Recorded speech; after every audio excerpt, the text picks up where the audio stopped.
So welcome back to our channel. This is Rishi Yadav and आपका स्वागत है बेरोजगार टू सरकारी पे। तो जैसा कि आपको पता है कि इससे पहले हम लोग 7 चैप्टर्स कवर कर चुके हैं एनसीईआरटी क्लास 6 के हिस्ट्री के एक्चुअली। तो आज हम लोग जो कवर करने वाले हैं वो चैप्टर 8 कवर करने वाले हैं और जो चैप्टर का नेम है वो है विलेजेस टाउन्स एंड ट्रेड। तो सबसे पहले देखो बैकग्राउंड जान लेते हैं, चीज़ें कैसे कनेक्टेड होती हैं वो इंपॉर्टेंट है। उसके बाद हम इसका इंट्रोडक्शन देखेंगे और फिर हम लोग अपने चैप्टर पे आ जाएंगे और इसको स्टार्ट कर देंगे। तो बैकग्राउंड देखते हैं, बैकग्राउंड क्या है। आपके लिए एक सुंदर सा कलर चुन लिया जाता है, रेड कलर। अच्छा लग रहा है ना? चलो ठीक है, thank you. Earlier chapter showed how Indus Valley civilization had planned cities and trade beginnings. कि जैसा कि आपको पता है कि जो स्टार्टिंग वाले चैप्टर्स थे हमने उसमें देखा था कि जो इंडस वैली सिविलाइजेशन है उसकी जो सिटी का प्लानिंग था वो कैसा था और उसमें जो ट्रेड है वो स्टार्ट हो रही थी। ठीक है। बाद में जाके हम देखते हैं वैदिक एज में, जो कि ऋग वैदिक पीरियड है और लेटर वैदिक पीरियड है, दोनों को मिला के वो बताते हैं कि रूरल लाइफ कैसी चल रही थी, फार्मिंग कैसा था, आयरन टूल्स कैसा था। तो बेसिकली पहले मैं आपको बता दूं चैप्टर में क्या है कि चैप्टर में देखो कोई भी डायनेस्टी वगैरह चलती चली आ रही हैं, लाइक वो सब हमको नहीं देखना है। कुछ ये नहीं कि इसमें मतलब ये चीज़ें हैं कि पहले हड़प्पन आए, फिर वैदिक एज आए, फिर बुद्धिज़्म, जैनिज़्म, ये सारी चीज़ें हमको नहीं देखनी है। हमको ये देखना है कि इसके अलावा भी साइड में चीज़ें चल रही थी, विलेजेस थे, टाउन्स थे, ट्रेड थे, वो कैसे हो रहे थे। ठीक है। तो उसी चीज़ को डिस्कस कर रहे हैं। ठीक है। लाइक बाद में जाके हमको महाजनपद देखने को मिले, मौर्यन एम्पायर देखने को मिला, कैपिटल्स हमको देखने को मिली पाटलिपुत्रा जैसी, और ऑर्गेनाइज्ड एडमिनिस्ट्रेशन देखने को मिला। एडमिनिस्ट्रेशन मतलब समझते हैं ना? बताओ जरा कमेंट करके क्या होता है एडमिनिस्ट्रेशन।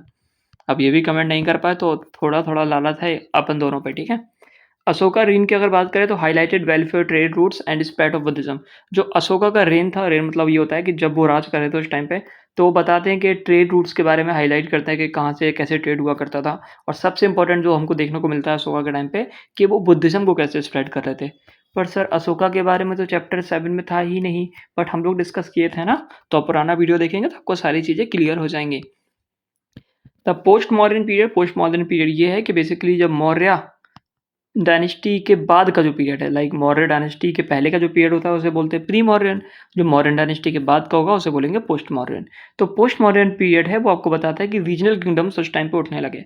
जैसे कोई बड़ा सा व्यक्ति है जिसका पूरी क्लास में दबदबा चल रहा था, अब वो व्यक्ति स्कूल छोड़ के चला गया, तो अब जो छोटे मोटे लोग होंगे वो कहेंगे अरे अब हम गुंडा है, वो कहेंगे अरे हम गुंडा है, वो कहेंगे अरे हम गुंडा है। तो ये सब चलता रहेगा ना। तो पोस्ट मॉडर्न पीरियड के बाद फिर हमको गुप्तास भी देखने हैं, संगम एज भी देखना है, गुप्ता एज भी देखनी है। बट अभी मैं आपको बता दूं कि अभी हमने गुप्ता एज कवर नहीं की है, ना ही संगम एज कवर की है। तो इनको भी हम कवर करेंगे बट अभी नहीं किया है। ठीक है। आज के चैप्टर में जो है पहले हम उसको डिस्कस करेंगे। Why now agriculture crafts and trade had become the backbone of Indian economy. और अब तक, जब तक लाइक हम लोग जो बात कर रहे हैं गुप्ता और संगम एज तक, तो जो एग्रीकल्चर था, क्राफ्ट थे, जो ट्रेड था, वो बैकबोन बन चुके थे इंडियन इकोनॉमी की। कि जो इंडियन इकोनॉमी चल रही थी, अगर हमारे यहाँ पे खाना पीना जो सब हो रहा था वो ये हो रहा था, या तो इंसान ट्रेड कर रहा था, इधर से उधर सामान बेच रहा था, या तो क्राफ्ट बना रहा था, लाइक पॉटरी बना रहा था, लाइक कपड़े बना रहा था, लाइक टेक्सटाइल बना रहा था, लाइक कोई डिजाइन बना रहा था, लाइक कपड़ों पे, किसी भी चीज़ पे, तो उनसे चल रहा था। या फिर एग्रीकल्चर मतलब खेती बाड़ी, मोस्ट इंपॉर्टेंट खेती बाड़ी, इन सब चीज़ों से इंसानों का धंधा या काम उस टाइम पे चल रहा था। ठीक है।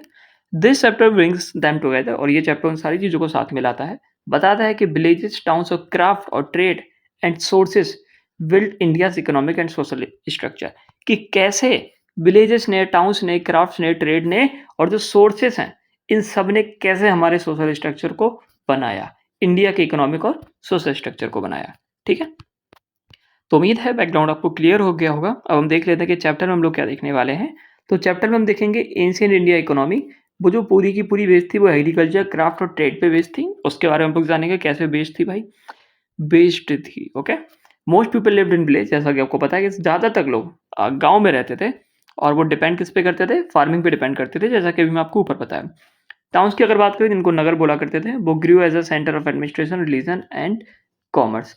तो जो टाउन्स थे, टाउन्स मतलब छोटे छोटे शहर, वो जो थे वो एडमिनिस्ट्रेशन, रिलीजन और कॉमर्स के सेंटर बन गए। बेसिकली इधर से उधर व्यापार समझ लीजिए। रिलीजन मतलब वहाँ पे रिलीजन पनपने लगे, और एडमिनिस्ट्रेशन मतलब ये समझ लीजिए कि वहाँ पे लोग कंट्रोल करते थे लोगों को। कंट्रोल इन अ सेंस जैसे कि हमारे यहाँ पे कंट्रोल करने के लिए पुलिस चौकी होती है, और अलग अलग डिपार्टमेंट होते हैं जो कि कंट्रोल करते हैं। एडमिनिस्ट्रेशन मतलब ये होता है आप पे राज करते हैं। ठीक है, ये समझ लीजिए आप। ठीक है। स्किल्ड क्राफ्ट्समैन की अगर बात करें तो कारीगर हमको वहाँ पे देखने को मिलते थे। वो क्या करते थे, टेक्सटाइल प्रोड्यूस करते थे, बीड्स प्रोड्यूस करते थे, पॉटरी प्रोड्यूस करते थे, मेटल गुड्स। मेटल गुड्स आप जानते होंगे क्या होता है, जैसे लोहा हो गया, कॉपर हो गया, इन सारी चीज़ों से कुछ बनाना। पॉटरी मतलब बर्तनों का कुछ बनाना या फिर मिट्टी का कुछ बनाना। बीड्स की अगर बात करें तो बीड्स मतलब मालाएँ समझ लीजिए, मोती-वोती की काइंड ऑफ। टेक्सटाइल मतलब आप कपड़ा समझ लीजिए, ठीक है? ट्रेड की बात करें तो जो व्यापार था हमारा वो कनेक्ट करता है इंडिया को रोम से और चाइना और अरेबिया से और साउथ ईस्ट एशिया से। कि ट्रेड इंडिया को किस किस से कनेक्ट कर रहा था उस टाइम पे? Rome, China, Arabia and south east Asia. तो यहाँ यहाँ पे बेसिकली ट्रेड होने लगी थी। Our knowledge comes from archaeology, literature, foreign accounts, coins and inscription. Basically sources हमको ये सारी चीज़ें कहाँ से पता चली उसकी बात कर रहे हैं। तो हमको ये चीज़ें पता चलती है आर्कियोलॉजी से, लिटरेचर से, फॉरेन अकाउंट से, coins and inscription. Inscription basically ये समझ लीजिए शिलालेख काइंड ऑफ की चीज़ें लिख दी गई, छाप दी गई, तो बाद में जाके हमने उनको पढ़ा। कॉइन्स मतलब सिक्के। फॉरेन अकाउंट मतलब कि जो भी आस-पास यहाँ घूमने आया होगा उस टाइम पे ब्लॉगिंग कर रहा होगा, तो ब्लॉगिंग यूट्यूब पे अपलोड नहीं कर सकते थे उस टाइम पे। तो फिर वो क्या करते थे, वो अपनी बुक्स में लिख दिया करते थे। वही बुक्स आज हम पढ़ते हैं तो हमको पता है यार ये इंडिया में 800 साल पहले आए थे और इंडिया में इन्होंने ये सारी चीज़ें देखी थी। लिटरेचर किसी ने कई किताबें लिख दी, जो यहाँ रहा करते थे। उन्होंने देखा कि आज यार ऐसा हुआ कि आज मौर्यन एम्पायर में किसी ने किसी को सजा दी और भाई बड़ी क्रूर सजा दी, तो उन्होंने लिख दिया। तो अब जब हम पढ़ेंगे तो हमको पता चलेगा कि मौर्यन एम्पायर में क्रूर सजाएँ भी दी जाया करती थी, ठीक है? फिर हम आर्कियोलॉजी को देखेंगे। आर्कियोलॉजी मतलब होता है खुदाई, कि हमने खुदाई की, हमको बिल्डिंग्स देखने को मिले, हमको हड्डियाँ देखने को मिली, हमें पुराने टाइम की चीज़ें देखने को मिली और उनसे हम समझ पाते थे चीज़ें कितनी पुरानी हैं, इनका क्या इंपॉर्टेंस होगा और ये क्यों एग्ज़िस्ट करा करती थी उस टाइम पे। मतलब किस टाइम पे एग्ज़िस्ट करा करती थी। तो उम्मीद है आपको ये भी क्लियर हो गया होगा। तो देखो भाई, सबसे इम्पोर्टेंट है कि पुराने चैप्टर में हमने मौर्य प्री मौर्यन एम्पायर पढ़ लिया था और मौर्यन एम्पायर पढ़ लिया था। तो ज़रूरी है कि हम लोग पोस्ट मौर्य को भी थोड़ा-सा पढ़ लें स्पीड में। और पोस्ट मौर्य को अगर हम पढ़ेंगे तो मतलब 10 से 20 मिनट के अंदर हम लोग पोस्ट मौर्य को पूरा कवर कर लेते हैं, ठीक है? तो पोस्ट मौर्य में अगर देखें तो हमको चेती डायनेस्टी देखने को मिलती है, इसको हम चेती डायनेस्टी भी बोलते हैं, जो कि कलिंग में है। कलिंग में बेसिकली ये डायनेस्टी आएगी।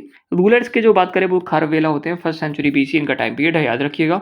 ये कलिंग पे रूल करते हैं। मैं आपको अभी भी बता दूँ कि हम लोग इसको बस ओवरव्यू ले रहे हैं, ऊपर-ऊपर पढ़ रहे हैं। हम इन चीज़ों को डेप्थ में नहीं पढ़ रहे हैं। तो प्लीज़ ये मत बोलिएगा कि सर आपने ये नहीं पढ़ाया, वो नहीं पढ़ाया, क्योंकि ये जो टॉपिक है ये तो है ही नहीं एनसीईआरटीज़ में।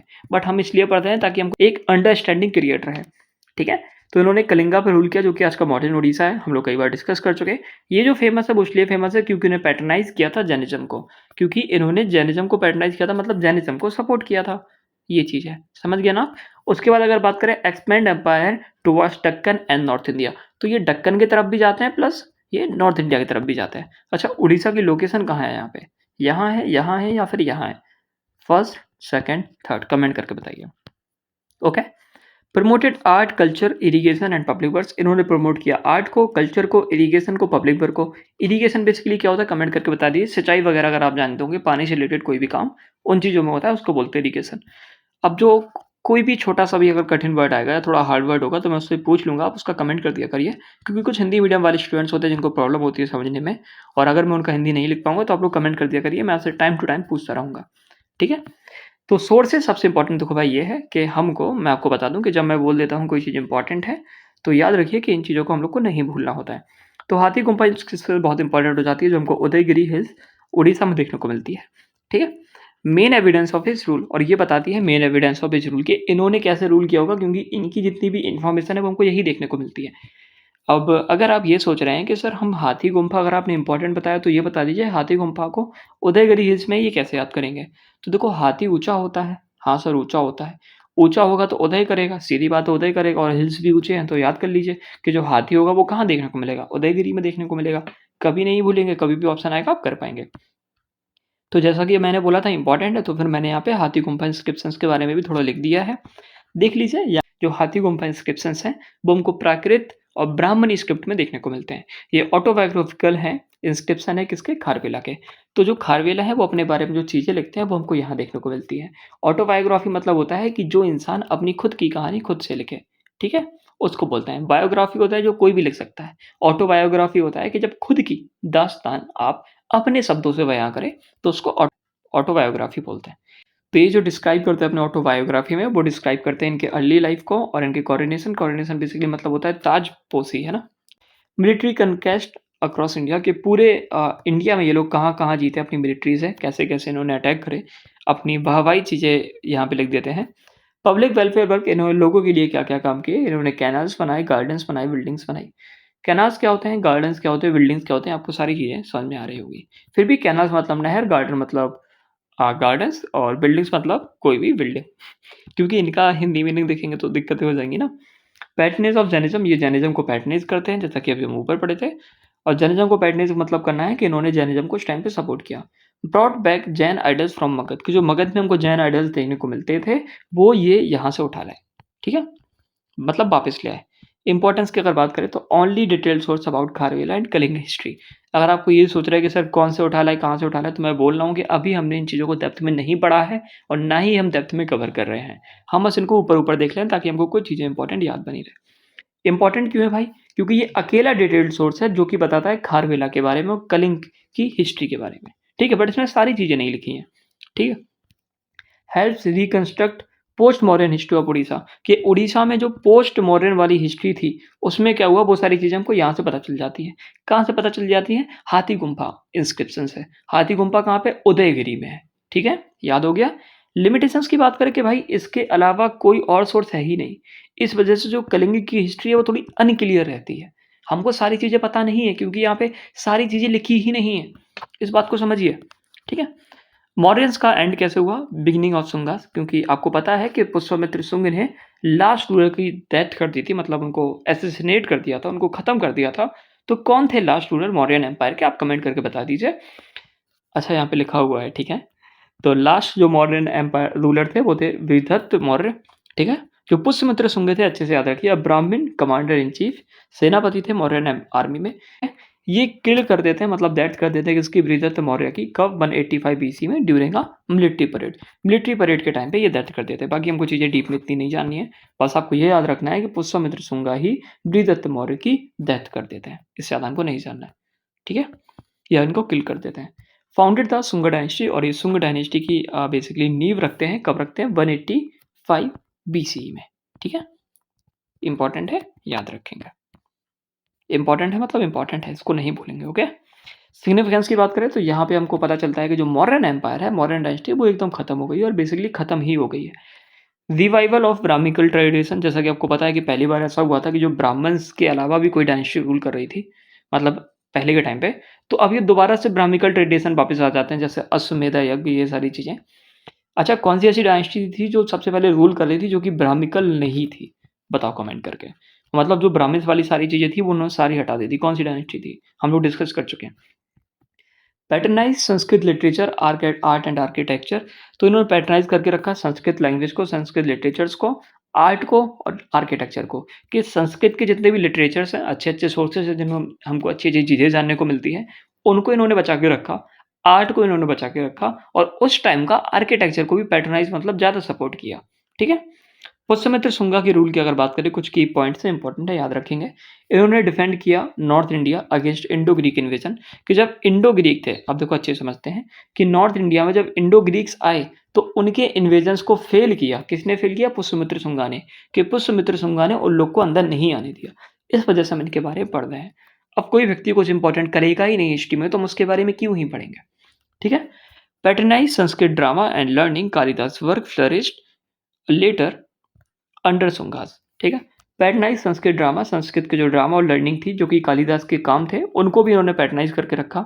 जो कालिदास के काम थे उस टाइम पे काफ़ी फ्लोरिश हुए। ठीक है।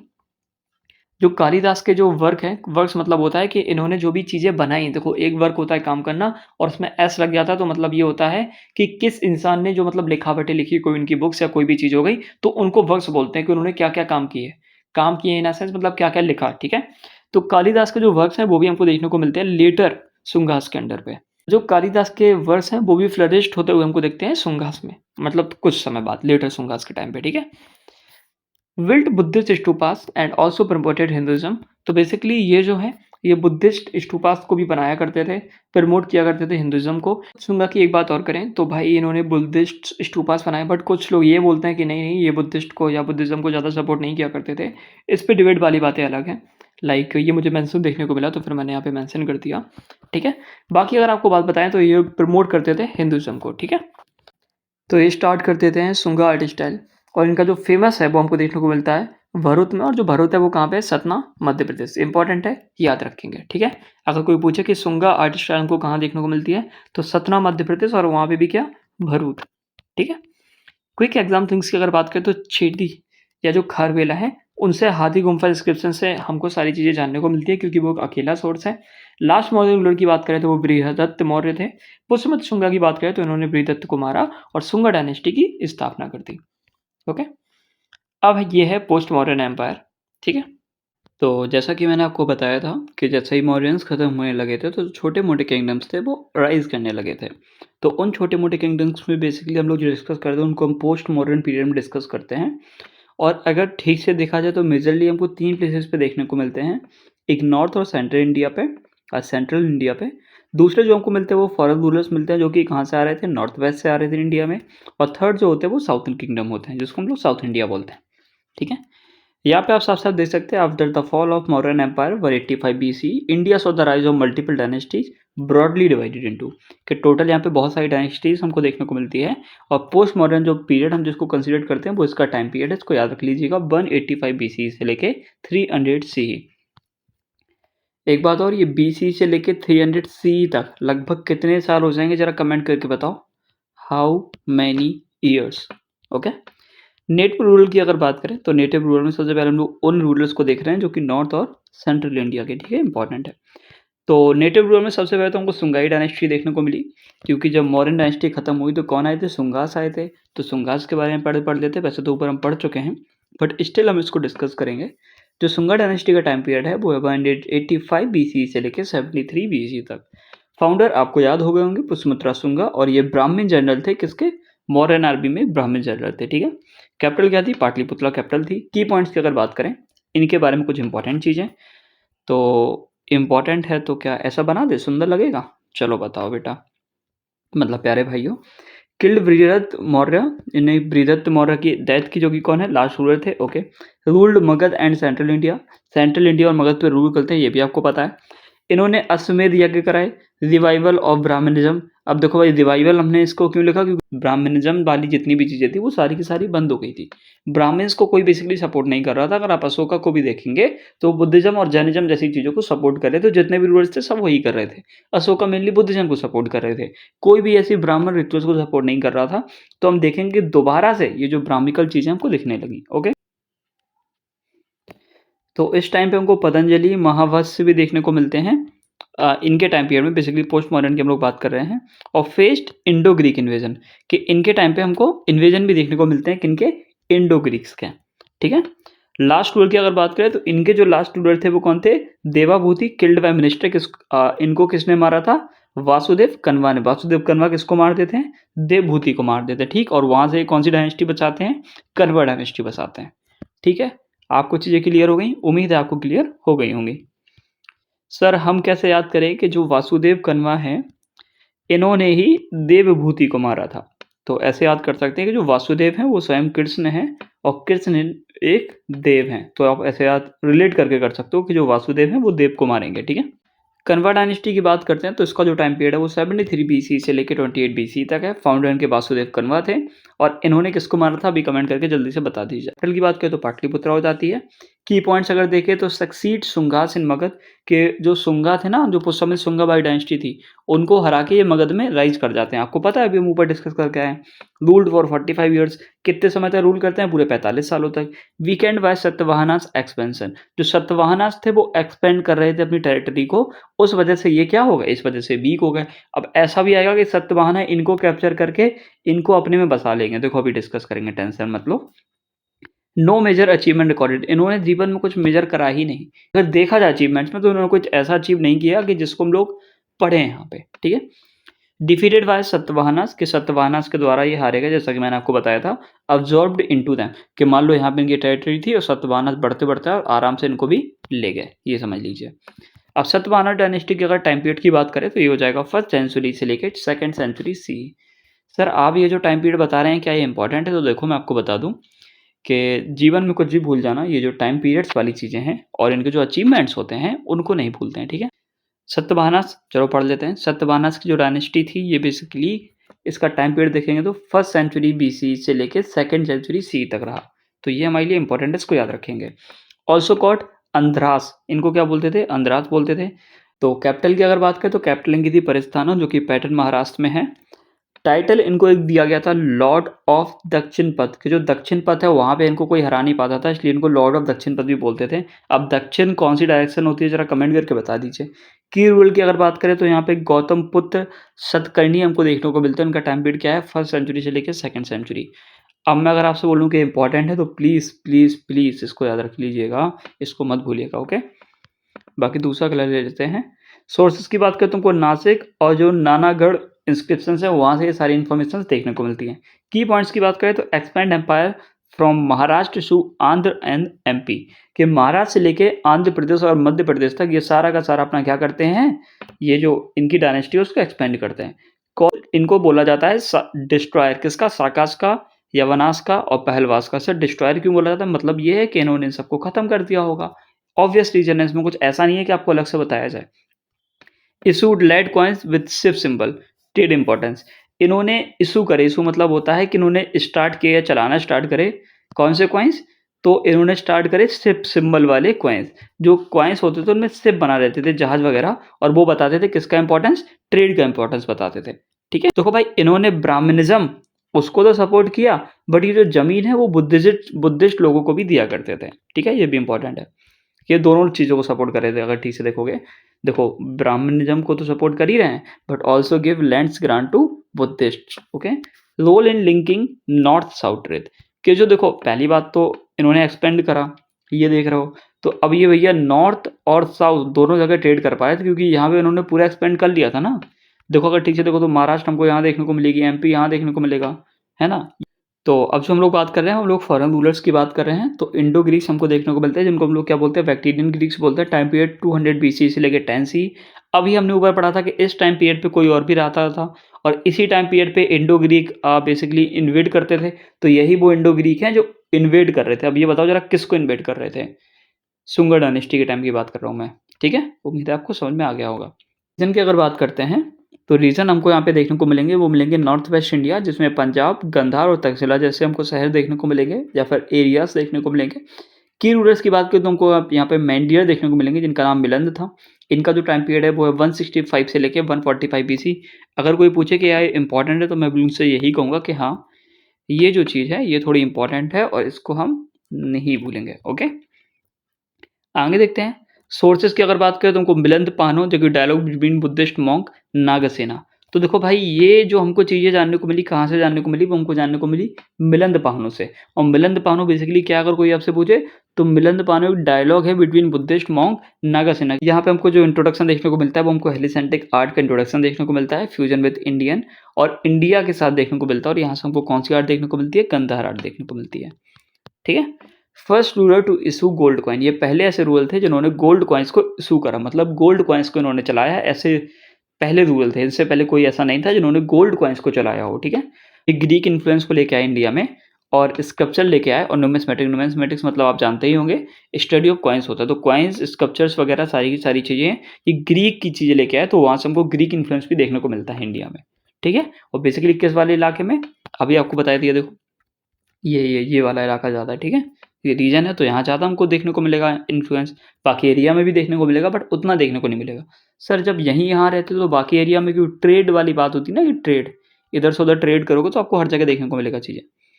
अब आप यही सोचोगे कि पार्ले जी, तो पार्ले जी की फैक्ट्री में बनता है, आपके घर तक कैसे आता है, ये भी समझो ना।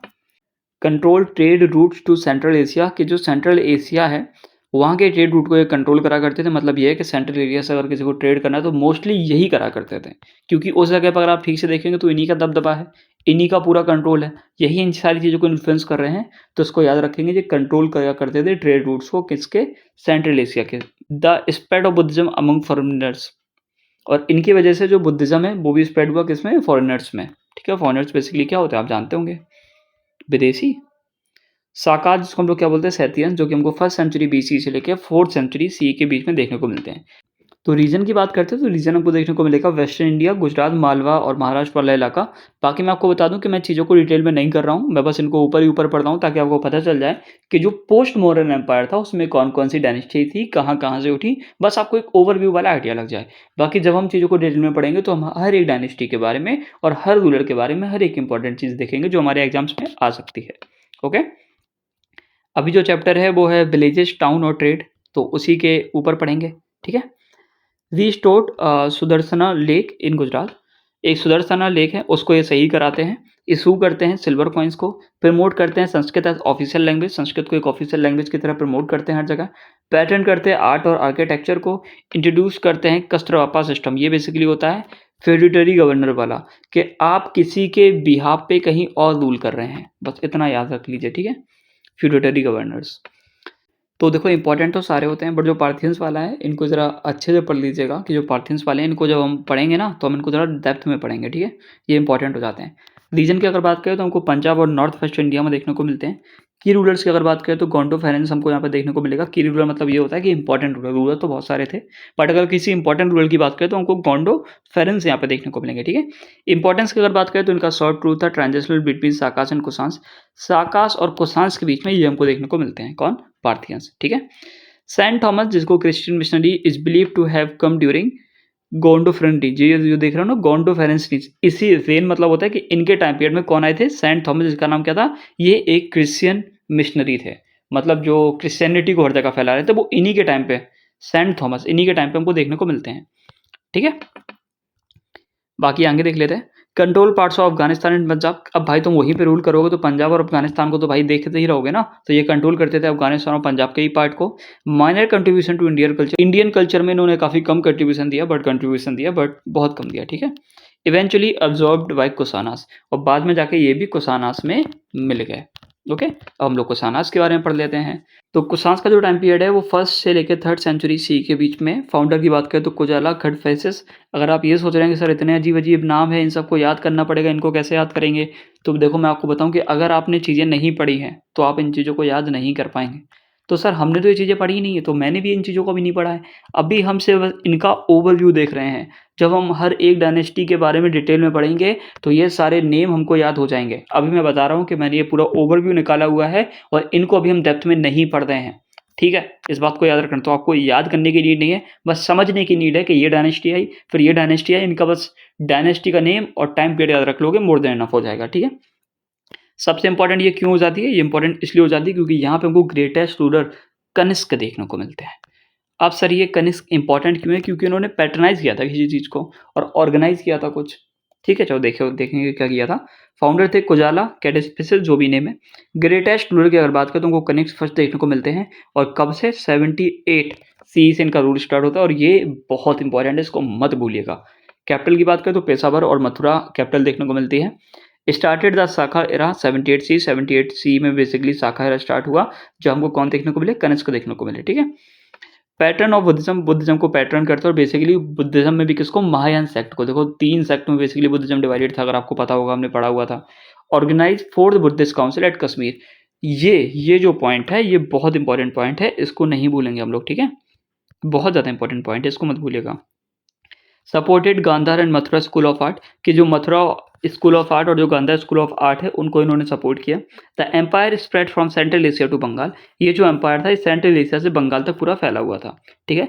सिग्निफिकेंस की अगर बात करें तो linked India with silk route trade to Rome and China, कि जो सिल्क रूट है उसके थ्रू ये रोम और चाइना से कनेक्टेड करते थे किसको, इंडिया को। अब हम लोग साउथ इंडियन रूलर्स की अगर बात करें तो साउथ इंडियन रूलर्स में हमको सबसे बेसिकली, अच्छा साउथ इंडियन के रूलर्स को हम लोग एक नाम बोलते हैं, उस नेम हमें वो नेम बता दीजिए, या फिर मैं आपको नेम बता देता हूँ तो आप उसका मीनिंग बता दीजिए। चलो मैं आपको नेम बता देता हूँ, तो हम उसको बोलते हैं संगम, इसको संगम एजी बोला करते हैं। तो संगम बेसिकली मीनिंग क्या होता है, कमेंट करके बता दीजिए मुझे, ठीक है। तो चोलास सबसे पहले हमको देखने को मिलते हैं, और चोलास में भी हम देख लेते हैं क्या क्या चीज़ हमको देखने को मिलेगी। रीजन की बात करें तो तमिलनाडु हो जाता है। कैपिटल की बात करें तो ये अजीब सा नाम जिसको रयूर पढ़ेंगे हम लोग, और केवरी पट्टिनम, इसको क्या बोलेंगे, केवरी पट्टनम। बाकी अगर मैं गलत प्रोनाउंस कर रहा हूँ तो उसके लिए मुझे माफ़ करिएगा। की पॉइंट्स की बात करें तो यहाँ पे फेमस रूलर हमको करिकाका चोला देखने को मिलते हैं, करिकाला चोला, ठीक है। Known for building embankments along the Kaveri rivers. अब एम्बार्कमेंट्स क्या होते हैं जरा कमेंट करके बता दीजिए। देखो मैं बता ही देता हूँ, वैसे आपको हर चीज़ अगर आप कमेंट करेंगे तो दिक्कत हो जाएगी। तो देखो एम्बार्कमेंट, जैसे जो कावेरी रिवर है उसके साइड साइड में बड़े बड़े ये समझो ना, जैसे कोई आपके घर पे कोई तालाब वाला होता है तो उसके चारों तरफ एक बाउंड्री बनवा देते हैं मोटी मोटी सी, तो उसको बोलते हैं एम्बार्कमेंट, ठीक है, वो है ये, ठीक है। तो ये एम्बार्कमेंट अब बनाने के लिए फेमस है, ठीक है, किस पे, कावेरी रिवर के चारों तरफ। इनकी बहुत पावरफुल नेवी थी, engage in foreign trade with Romans, कि रोमन्स के साथ ये फॉरेन ट्रेड में भी हमको देखने को मिलते हैं। मतलब ये है कि रोमन्स के साथ फॉरेन ट्रेड, मतलब यहाँ से ट्रेड किया करते थे किसके साथ, रोमन्स के साथ। रोमन्स कौन है बिल्कुल जानने की नीड नहीं है, अभी बस याद कर लो, क्योंकि मैं बोल रहा हूँ अभी हम चीज़ों को डेप्थ में नहीं कर रहे हैं, सिर्फ ओवरव्यू ले रहे हैं। तो उन्होंने पैटर्नाइज किया सिंघम लिटरेचर को, ठीक है। तो अब जो हम लोग बात करें वो चेरास की बात करें, रीजन की बात करें तो हमको केरला में देखने को मिलता है। कैपिटल की बात करें तो बंजी, जिसको करूर बोला करते हैं, इंपॉर्टेंट है, याद रखेंगे। देखो कैपिटल कहीं की मत भूलिए, टाइम पीरियड उस डायनेस्टी का मत भूलिए, की रूलर है जो इंपॉर्टेंट रूलर है उसके बारे में 4 बातें मत भूलिए, आपकी सारी डायनेस्टीज निपट गई बस। जो इंपॉर्टेंट डायनेस्टीज है जैसे दिल्ली सल्तनत हो गया, मौर्यन एम्पायर हो गया, गुप्ता एरा हो गया, तो इनका तो कुछ भी नहीं भूलना है। बट जो मैं अभी अभी बोला, तो वो जो छोटे मोटे डायनेस्टीज है उनके बारे में इतना तो याद कम से कम कर ही लीजिए, ठीक है। की पॉइंट्स की बात करें तो control spice trade, specially paper. तो भाई ये स्पाइस ट्रेड मतलब इसी मसालों की जो भी ट्रेड है उसको कंट्रोल किया करते थे, स्पेशली किसकी, पेपर की। इसको बेसिकली ब्लैक गोल्ड बोलते हैं शायद, है ना। Trade links with Romans and Arabs, इनको हमें ट्रेड लिंक्स देखने को मिलते हैं अरब और रोमन्स के साथ। एम्बलम इनका क्या था, अब ये इंपॉर्टेंट है, जब हम लोग पढ़ेंगे ना ये सिंघम एज, तो उसमें हम सबके सिंबल्स वगैरह देखेंगे, सबके झंडे अंडे देखेंगे, बहुत सारी चीज़ देखने को मिलती हैं। तो क्या हो जाएगा, वॉर एरो मतलब धनुष और तीर, ठीक है। ये हमको देखने को, ये इनका एम्बलम है, ठीक है। फेमस रोल की अगर बात करें तो हमको सेंगू उत्तवम, जिनको रेड चिरा बोलते हैं, ये देखने को मिलता है। और इनको रेड चिरा क्यों बोलते हैं जरा कमेंट करके बता दीजिए, क्योंकि मुझे तो पता है नहीं, क्योंकि जब हम इनको डीप में पढ़ेंगे तभी मैं ये चीज़ आपको बता पाऊंगा। और ये पैटर्न करते हैं तमिल लिटरेचर को, जिसको क्या बोलते हैं, शिला पड्डीकरम, ठीक है। इसको भी याद रखेंगे। अब ये जो शिला पड्डीकरम होता है ये क्या होता है, ये जो रेड चेहरा है वो क्या है, इनके बारे में अभी तो हम डीप में नहीं जानेंगे। और ये पेपर क्यों इंपॉर्टेंट आया, कौन ले गया, ये वंजी को करूर क्यों बोलते हैं, ये सारी की सारी चीज़ हम तब पढ़ेंगे, तो हम लोग संगम एज पढ़ रहे होंगे। पांड्यास इनके बारे में तो बहुत सुना होगा, तो ये इंपॉर्टेंट हो जाएंगे। रीजन क्या हो जाएगा, तमिलनाडु का मदुरई वाला क्या इंपॉर्टेंट है, हद से ज़्यादा इंपॉर्टेंट है। पांड्यास के बारे में मत भूलिएगा कुछ भी, ठीक है। की पॉइंट्स की अगर बात करें तो रूरल पैटर्नाइज संगम असेंबली, जो संगम की असेंबलीज थी उनको ये पैटर्नाइज करके रखा है इन्होंने, मतलब इनको बढ़ावा दिया, ठीक है। Known for pillars and trade with Rome, ये पिलर्स बेसिकली मोती होते हैं, मतलब रोम के साथ ट्रेड करते थे मोती वगैरह की, तो उसके लिए जाने जाते हैं। प्रमोट करते हैं तमिल कल्चर और लिटरेचर को, तो उसके लिए जाने जाते हैं। सिंबल अगर इनका देखें तो मछली इनकी सिंबल हुआ करती थी, ठीक है। मछली बना दें, ये तुम्हारी मछली,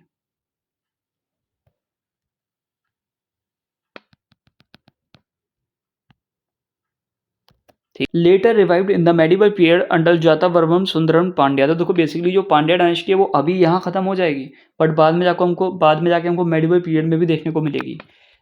तो यहाँ पर कुछ ऐसी डायनेस्टीज हैं जो कि जैसे पांड्यास वगैरह हो गए, तो जैसा कि ये अभी तो ये एग्जिस्ट कर ही रही है, बाद में जाके मेडिवल पीरियड के टाइम पे भी एग्जिस्ट करने को हमको देखने को मिलती है, और इनको हमको 2 बार पढ़ना होता है, और हर बार अलग अलग रूलर होंगे। ये तो आप समझ ही पा रहे होंगे, जब 400-500 साल का फर्क हो जाएगा। तो पल्लवास की अगर बात करें तो ये हमको 4th सेंचुरी से लेकर 9th सेंचुरी सी के बीच में देखने को मिलते हैं। कैपिटल इनकी हो जाती है कुचिपुरम। की पॉइंट्स की अगर बात करें तो फेमस रूलर हमको महेंद्र वर्मन एक देखने को मिलते हैं, और नरसिम्हा वर्मन फर्स्ट देखने को मिलते हैं। डिफीटेड चालुक्य, जिसको बैटल ऑफ बटापी में इन्होंने चालुक्यास को डिफीट किया था। क्या इंपॉर्टेंट है, तभी यहाँ पे ये येलो मैंने किया है हाईलाइट, ये इंपॉर्टेंट है। तो इन्होंने पैटर्नाइज किया द्रविड़ टेम्पल आर्किटेक्चर को, और ये बहुत इंपॉर्टेंट हो जाता है हमारे लिए, क्योंकि इसके बाद हम इनके बारे में काफ़ी चीज़ें पढ़ते हैं, जब हम साउथ इंडिया के टेम्पल्स वगैरह पढ़ेंगे तो ये सारी चीज़ें हमारे काम आएंगी। बाकी ये जो हमें देखने को मिलता है वो हमको 100 टेम्पल देखने को मिलता है, कहाँ, महाबलीपुरम में, ओके। स्टार्टेड भक्ति मूवमेंट, यहाँ पे भक्ति मूवमेंट भी इन्होंने स्टार्ट किया था, ठीक है। Promoted Sanskrit and Tamil literature, और ये संस्कृत और तमिल लिटरेचर दोनों को प्रमोट करते हैं। चालुक्यास की अगर बात करें तो 6 से लेकर 12th सेंचुरी सी के बीच में हमको चालुक्यास देखने को मिलते हैं। तो कैपिटल की बात करें तो हमको यहाँ पे बदामी देखने को मिलती है। फेमस रूलर की बात करें तो वो पुलासिकिन सेकंड हमको देखने को मिलते हैं, जिन्होंने हर्षा को हराया था। अब ये हर्षा कौन है, पुलासिकिन कौन है, मैं बोल रहा हूँ, अभी भी हम इसको डेप्थ में बिल्कुल नहीं पढ़ रहे हैं, तो बिल्कुल मत जानिए, ठीक है। पैटर्नाइज करते हैं किसको, बरेसा स्टाइल ऑफ आर्किटेक्चर को। और अभी मैंने इसके डीप नोट्स बनाए भी नहीं है, क्योंकि जब मैं इनके डीप नोट्स बनाऊंगा तो आपको एक एक चीज़ एक्सप्लेन करूंगा, ठीक है। अभी नहीं बनाए हैं ना, मैं बनाऊंगा, क्योंकि इनको जब लाइन से बनाते हुए चलेंगे, लाइन से पढ़ते हुए चलेंगे, तब आपको चीज़ें ज़्यादा क्लियर होंगी। अब क्लास 6 में इतना नहीं है, बट हम लोग जो अलग से इसको कवर कर रहे हैं, इस वजह से मैं इसको चैप्टर में इंक्लूड नहीं करूँगा। तो ये जो केव टेम्पल्स बनाते हैं वो कहाँ बनाते हैं, बदामी में, और ये क्या लिखा है, पट्टाडकल में भी बनाते हैं, ठीक है। इनकरेज करते हैं जैनिज्म एंड हिंदुइज्म को, क्या है इंपॉर्टेंट, ये थोड़ा याद रख लीजिएगा, जब भी किसी रिलीजन को अगर वो इनकरेज करें तो वो चीज़ें थोड़ी इंपॉर्टेंट हो जाती है, उनको याद रखा करिए।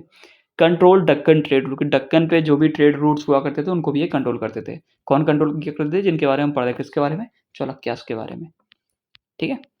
और जो फेमस रूलर कौन थे, वो पुलसिकिन की बात कर रहे हैं, तो वही ये सब ट्रेड रूट्स को कंट्रोल किया करते थे। टाइमलाइन बहुत इंपॉर्टेंट है, और ये पूरी टाइमलाइन कुछ हो चाहे ना हो, इसको याद कर लीजिएगा, तो आपको लगेगा कि हाँ यार काफ़ी सारा पढ़ लिया, ठीक है।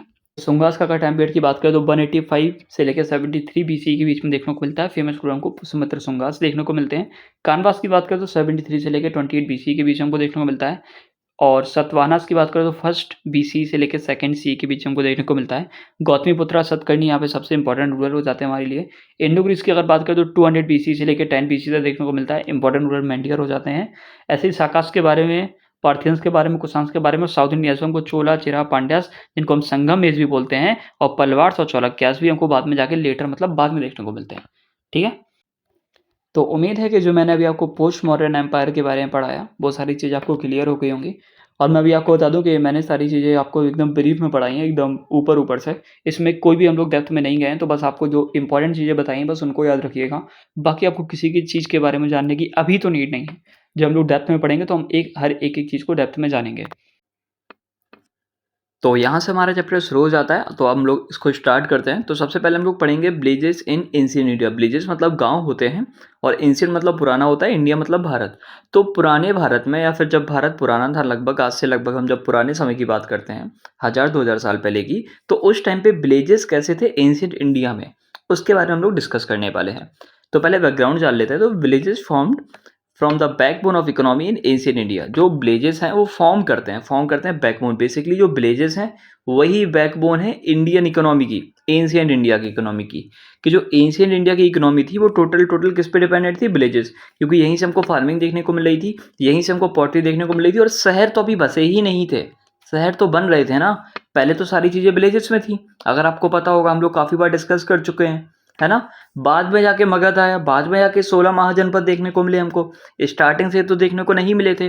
पहले हम पढ़े थे ना इन द अर्लीस्ट सिटीज, तो आपको पता होगा कि विलेजेस पहले थे, बाद में जाके सिटीज बसी, महाजनपद बसे, जनपद बसे, मतलब जनपद के बाद महाजनपद बसे। Agriculture became the main occupation. जो एग्रीकल्चर था वो मेन ऑक्यूपेशन था, जैसा कि हम लोग को पता है, due to use of iron tool. और जैसे ही आयरन की डिस्कवरी हुई थी 1000 बीसी में, तो तब से जो आयरन टूल है वही, इसी की वजह से जो मेन ऑक्यूपेशन बन गया, क्या बन गया? एग्रीकल्चर। अब आपको देखो दिक्कत ये हो रही होगी, तो मैं आपको क्लियर कर देता हूँ।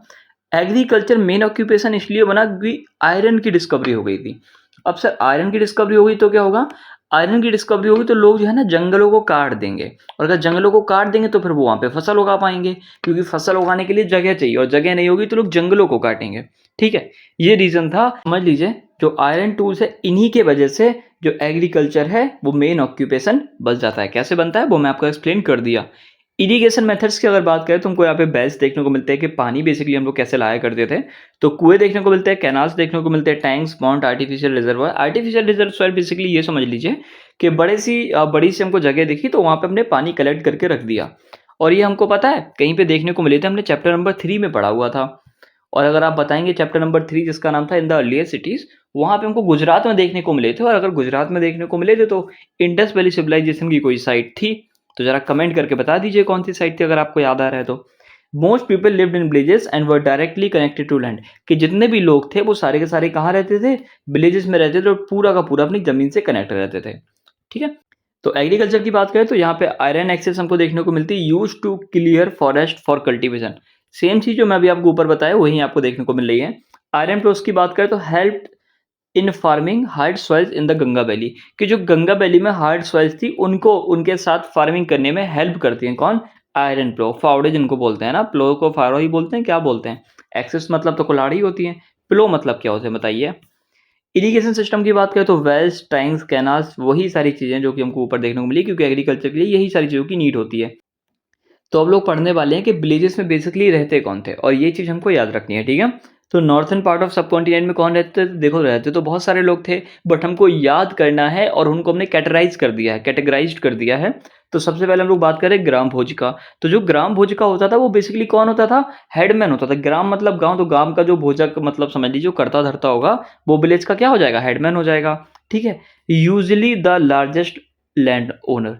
बेसिकली हमेशा नहीं, बट जहां तक, हमेशा लाइक 90% केसेस में जो भी आपका ये ग्राम भोजक बनेगा वो उस विलेज का सबसे बड़ा लैंड ओनर हुआ करता था। मतलब सबसे ज्यादा जमीन इन्हीं के पास है, ये सबसे बड़े जमींदार हैं उस गांव के। इसलिए ये क्या बन गए? इसलिए विलेज हेडमैन बन गए मोस्ट केसेस में। ठीक है, हमेशा नहीं, मोस्ट केसेस में। वर्क एज टैक्स कलेक्टर, ये कभी कभी टैक्स कलेक्टर की तरह काम करते थे, जज की तरह और पुलिसमैन की तरह, on the behalf of Kings. Kings के ऑर्डर पे ये लोग पुलिसमैन, जज और कलेक्टर की तरह काम करते थे। लाइक किंग्स ने इनसे बोल दिया कि भाई आप जो हेडमैन है जरा टैक्स कलेक्ट करके लाइए, तो ये टैक्स कलेक्ट कर देंगे। इन्होंने बोल दिया देखो यहाँ दो लोग की लड़ाई होगी, इनको सुलझा लीजिए, तो ये भी कर लेंगे। पुलिसमैन बेसिकली सिक्योरिटी वगैरह की चीजें, ठीक है। तो इनका जो काम ये हुआ करता था कि इनको मेंटेन करके रखना पड़ता था स्लेव्स और हायर्ड वर्कर को। हायर्ड मतलब वर्कर्स बेसिकली ये होते हैं कि जिसको हायर किया गया हो, और स्लेव्स बेसिकली मतलब गुलाम होते हैं। तो गुलाम और हायर्ड वर्कर्स को मेंटेन करके रखते थे कौन? ग्राम भोज का। किस लिए? कल्टीवेशन के लिए। ग्रहपतिस क्या होता है? ग्रहपतिस बेसिकली ये समझ लीजिए कि जिसके पास छोटी सी लैंड है। अब जिसके पास छोटी सी लैंड है तो वो भाई देखो स्लेव्स तो बुलाएगा नहीं, है ना, और ना ही वो बाहर के वर्कर्स बुलाएगा, ना हायर्ड वर्कर्स बुलाएगा। वो तो क्या करेगा, वो अपने घर वाले 4-5 लोगों को बुलाएगा क्योंकि उसके पास छोटी सी जमीन है, और अपना काम कर लेगा। तो जो अपने फैमिली लेबर की हेल्प से चीजें किया करते थे अपने, और जो इंडिपेंडेंट फार्मर्स थे उन्हीं को हम लोग क्या बोलते थे? गृहपतिस बोलते थे, ठीक है। ये जो वर्ड यहाँ पे लिखा हुआ है ये इंपॉर्टेंट है, ठीक है, इसको याद रखिएगा। तो अब जो हम लोग बात करने वाले हैं, हम लोग बात करने वाले हैं दासास और कर्मकारास की। तो बेसिकली ये लैंडलेस लेबर्स हुआ करते थे। मतलब ये लेबर करते थे, क्यों करते थे? क्योंकि इनके पास खुद की जमीन नहीं थी। दूसरी बात, ये स्लेव्स हुआ करते थे, मतलब गुलाम हुआ करते थे। इन्हीं को हम लोग क्या बोलते थे? दासास और कर्मकारास। क्या ये इंपॉर्टेंट है? इंपॉर्टेंट है, इसको याद रखेंगे। वर्कड ऑन अदर लैंड, ये दूसरों की जमीनों पे काम करते थे, और ग्राम भोजक की जमीन पे भी काम किया करते थे। Lived a hard life with no or very small rights. इनके पास खुद के जो राइट्स होते हैं ना वो बहुत कम थे, अधिकार बहुत कम थे। ऊपर से जमीन भी नहीं थी तो दूसरों की जमीनों पे काम करना पड़ता था। तो हम लोग बात कर लेते हैं साउदर्न पार्ट ऑफ सब कॉन्टिनेंट में कौन रहा करते थे। तो देखो भैया, जो नॉर्थर्न पार्ट में रहा करते थे वही साउथर्न पार्ट में रहा करते होंगे? नहीं, बेसिकली ऐसा होगा ना कि नॉर्थर्न पार्ट में भी कोई ऐसा होगा जिसके पास सबसे ज्यादा जमीन होगी, साउथर्न पार्ट में भी कोई ऐसा होगा जिसके पास सबसे ज्यादा जमीन हुआ करती थी। तो ठीक से देखोगे तो यहाँ पे भी हमने उसी क्लासिफिकेशन में डिवाइड किया है। तो कमेंट करके ये बता दीजिए कि जो बेलारस हैं इनको नॉर्थर्न पार्ट में क्या बोला जाता था, और जो स्मॉल फार्मर्स हैं जिनके पास बस छोटी सी जमीन है और अपने घर वालों को रखते हैं काम करने के लिए, तो उनको साउथ में क्या बोला जाता था। और जिनके पास जमीन नहीं हुआ करती थी, जो स्लेव्स हुआ करते थे, उनको साउथ में क्या बोला जाता था, कमेंट करके बता दीजिए। छोटी चीजें हैं जो भी हमको याद रखनी है कि सोसाइटी वॉज एग्रीगन। एग्रीगन मतलब है कि सारी की सारी सोसाइटी हमको एग्रीकल्चर डिपेंडेंट होने को देखती हुई मिलती है।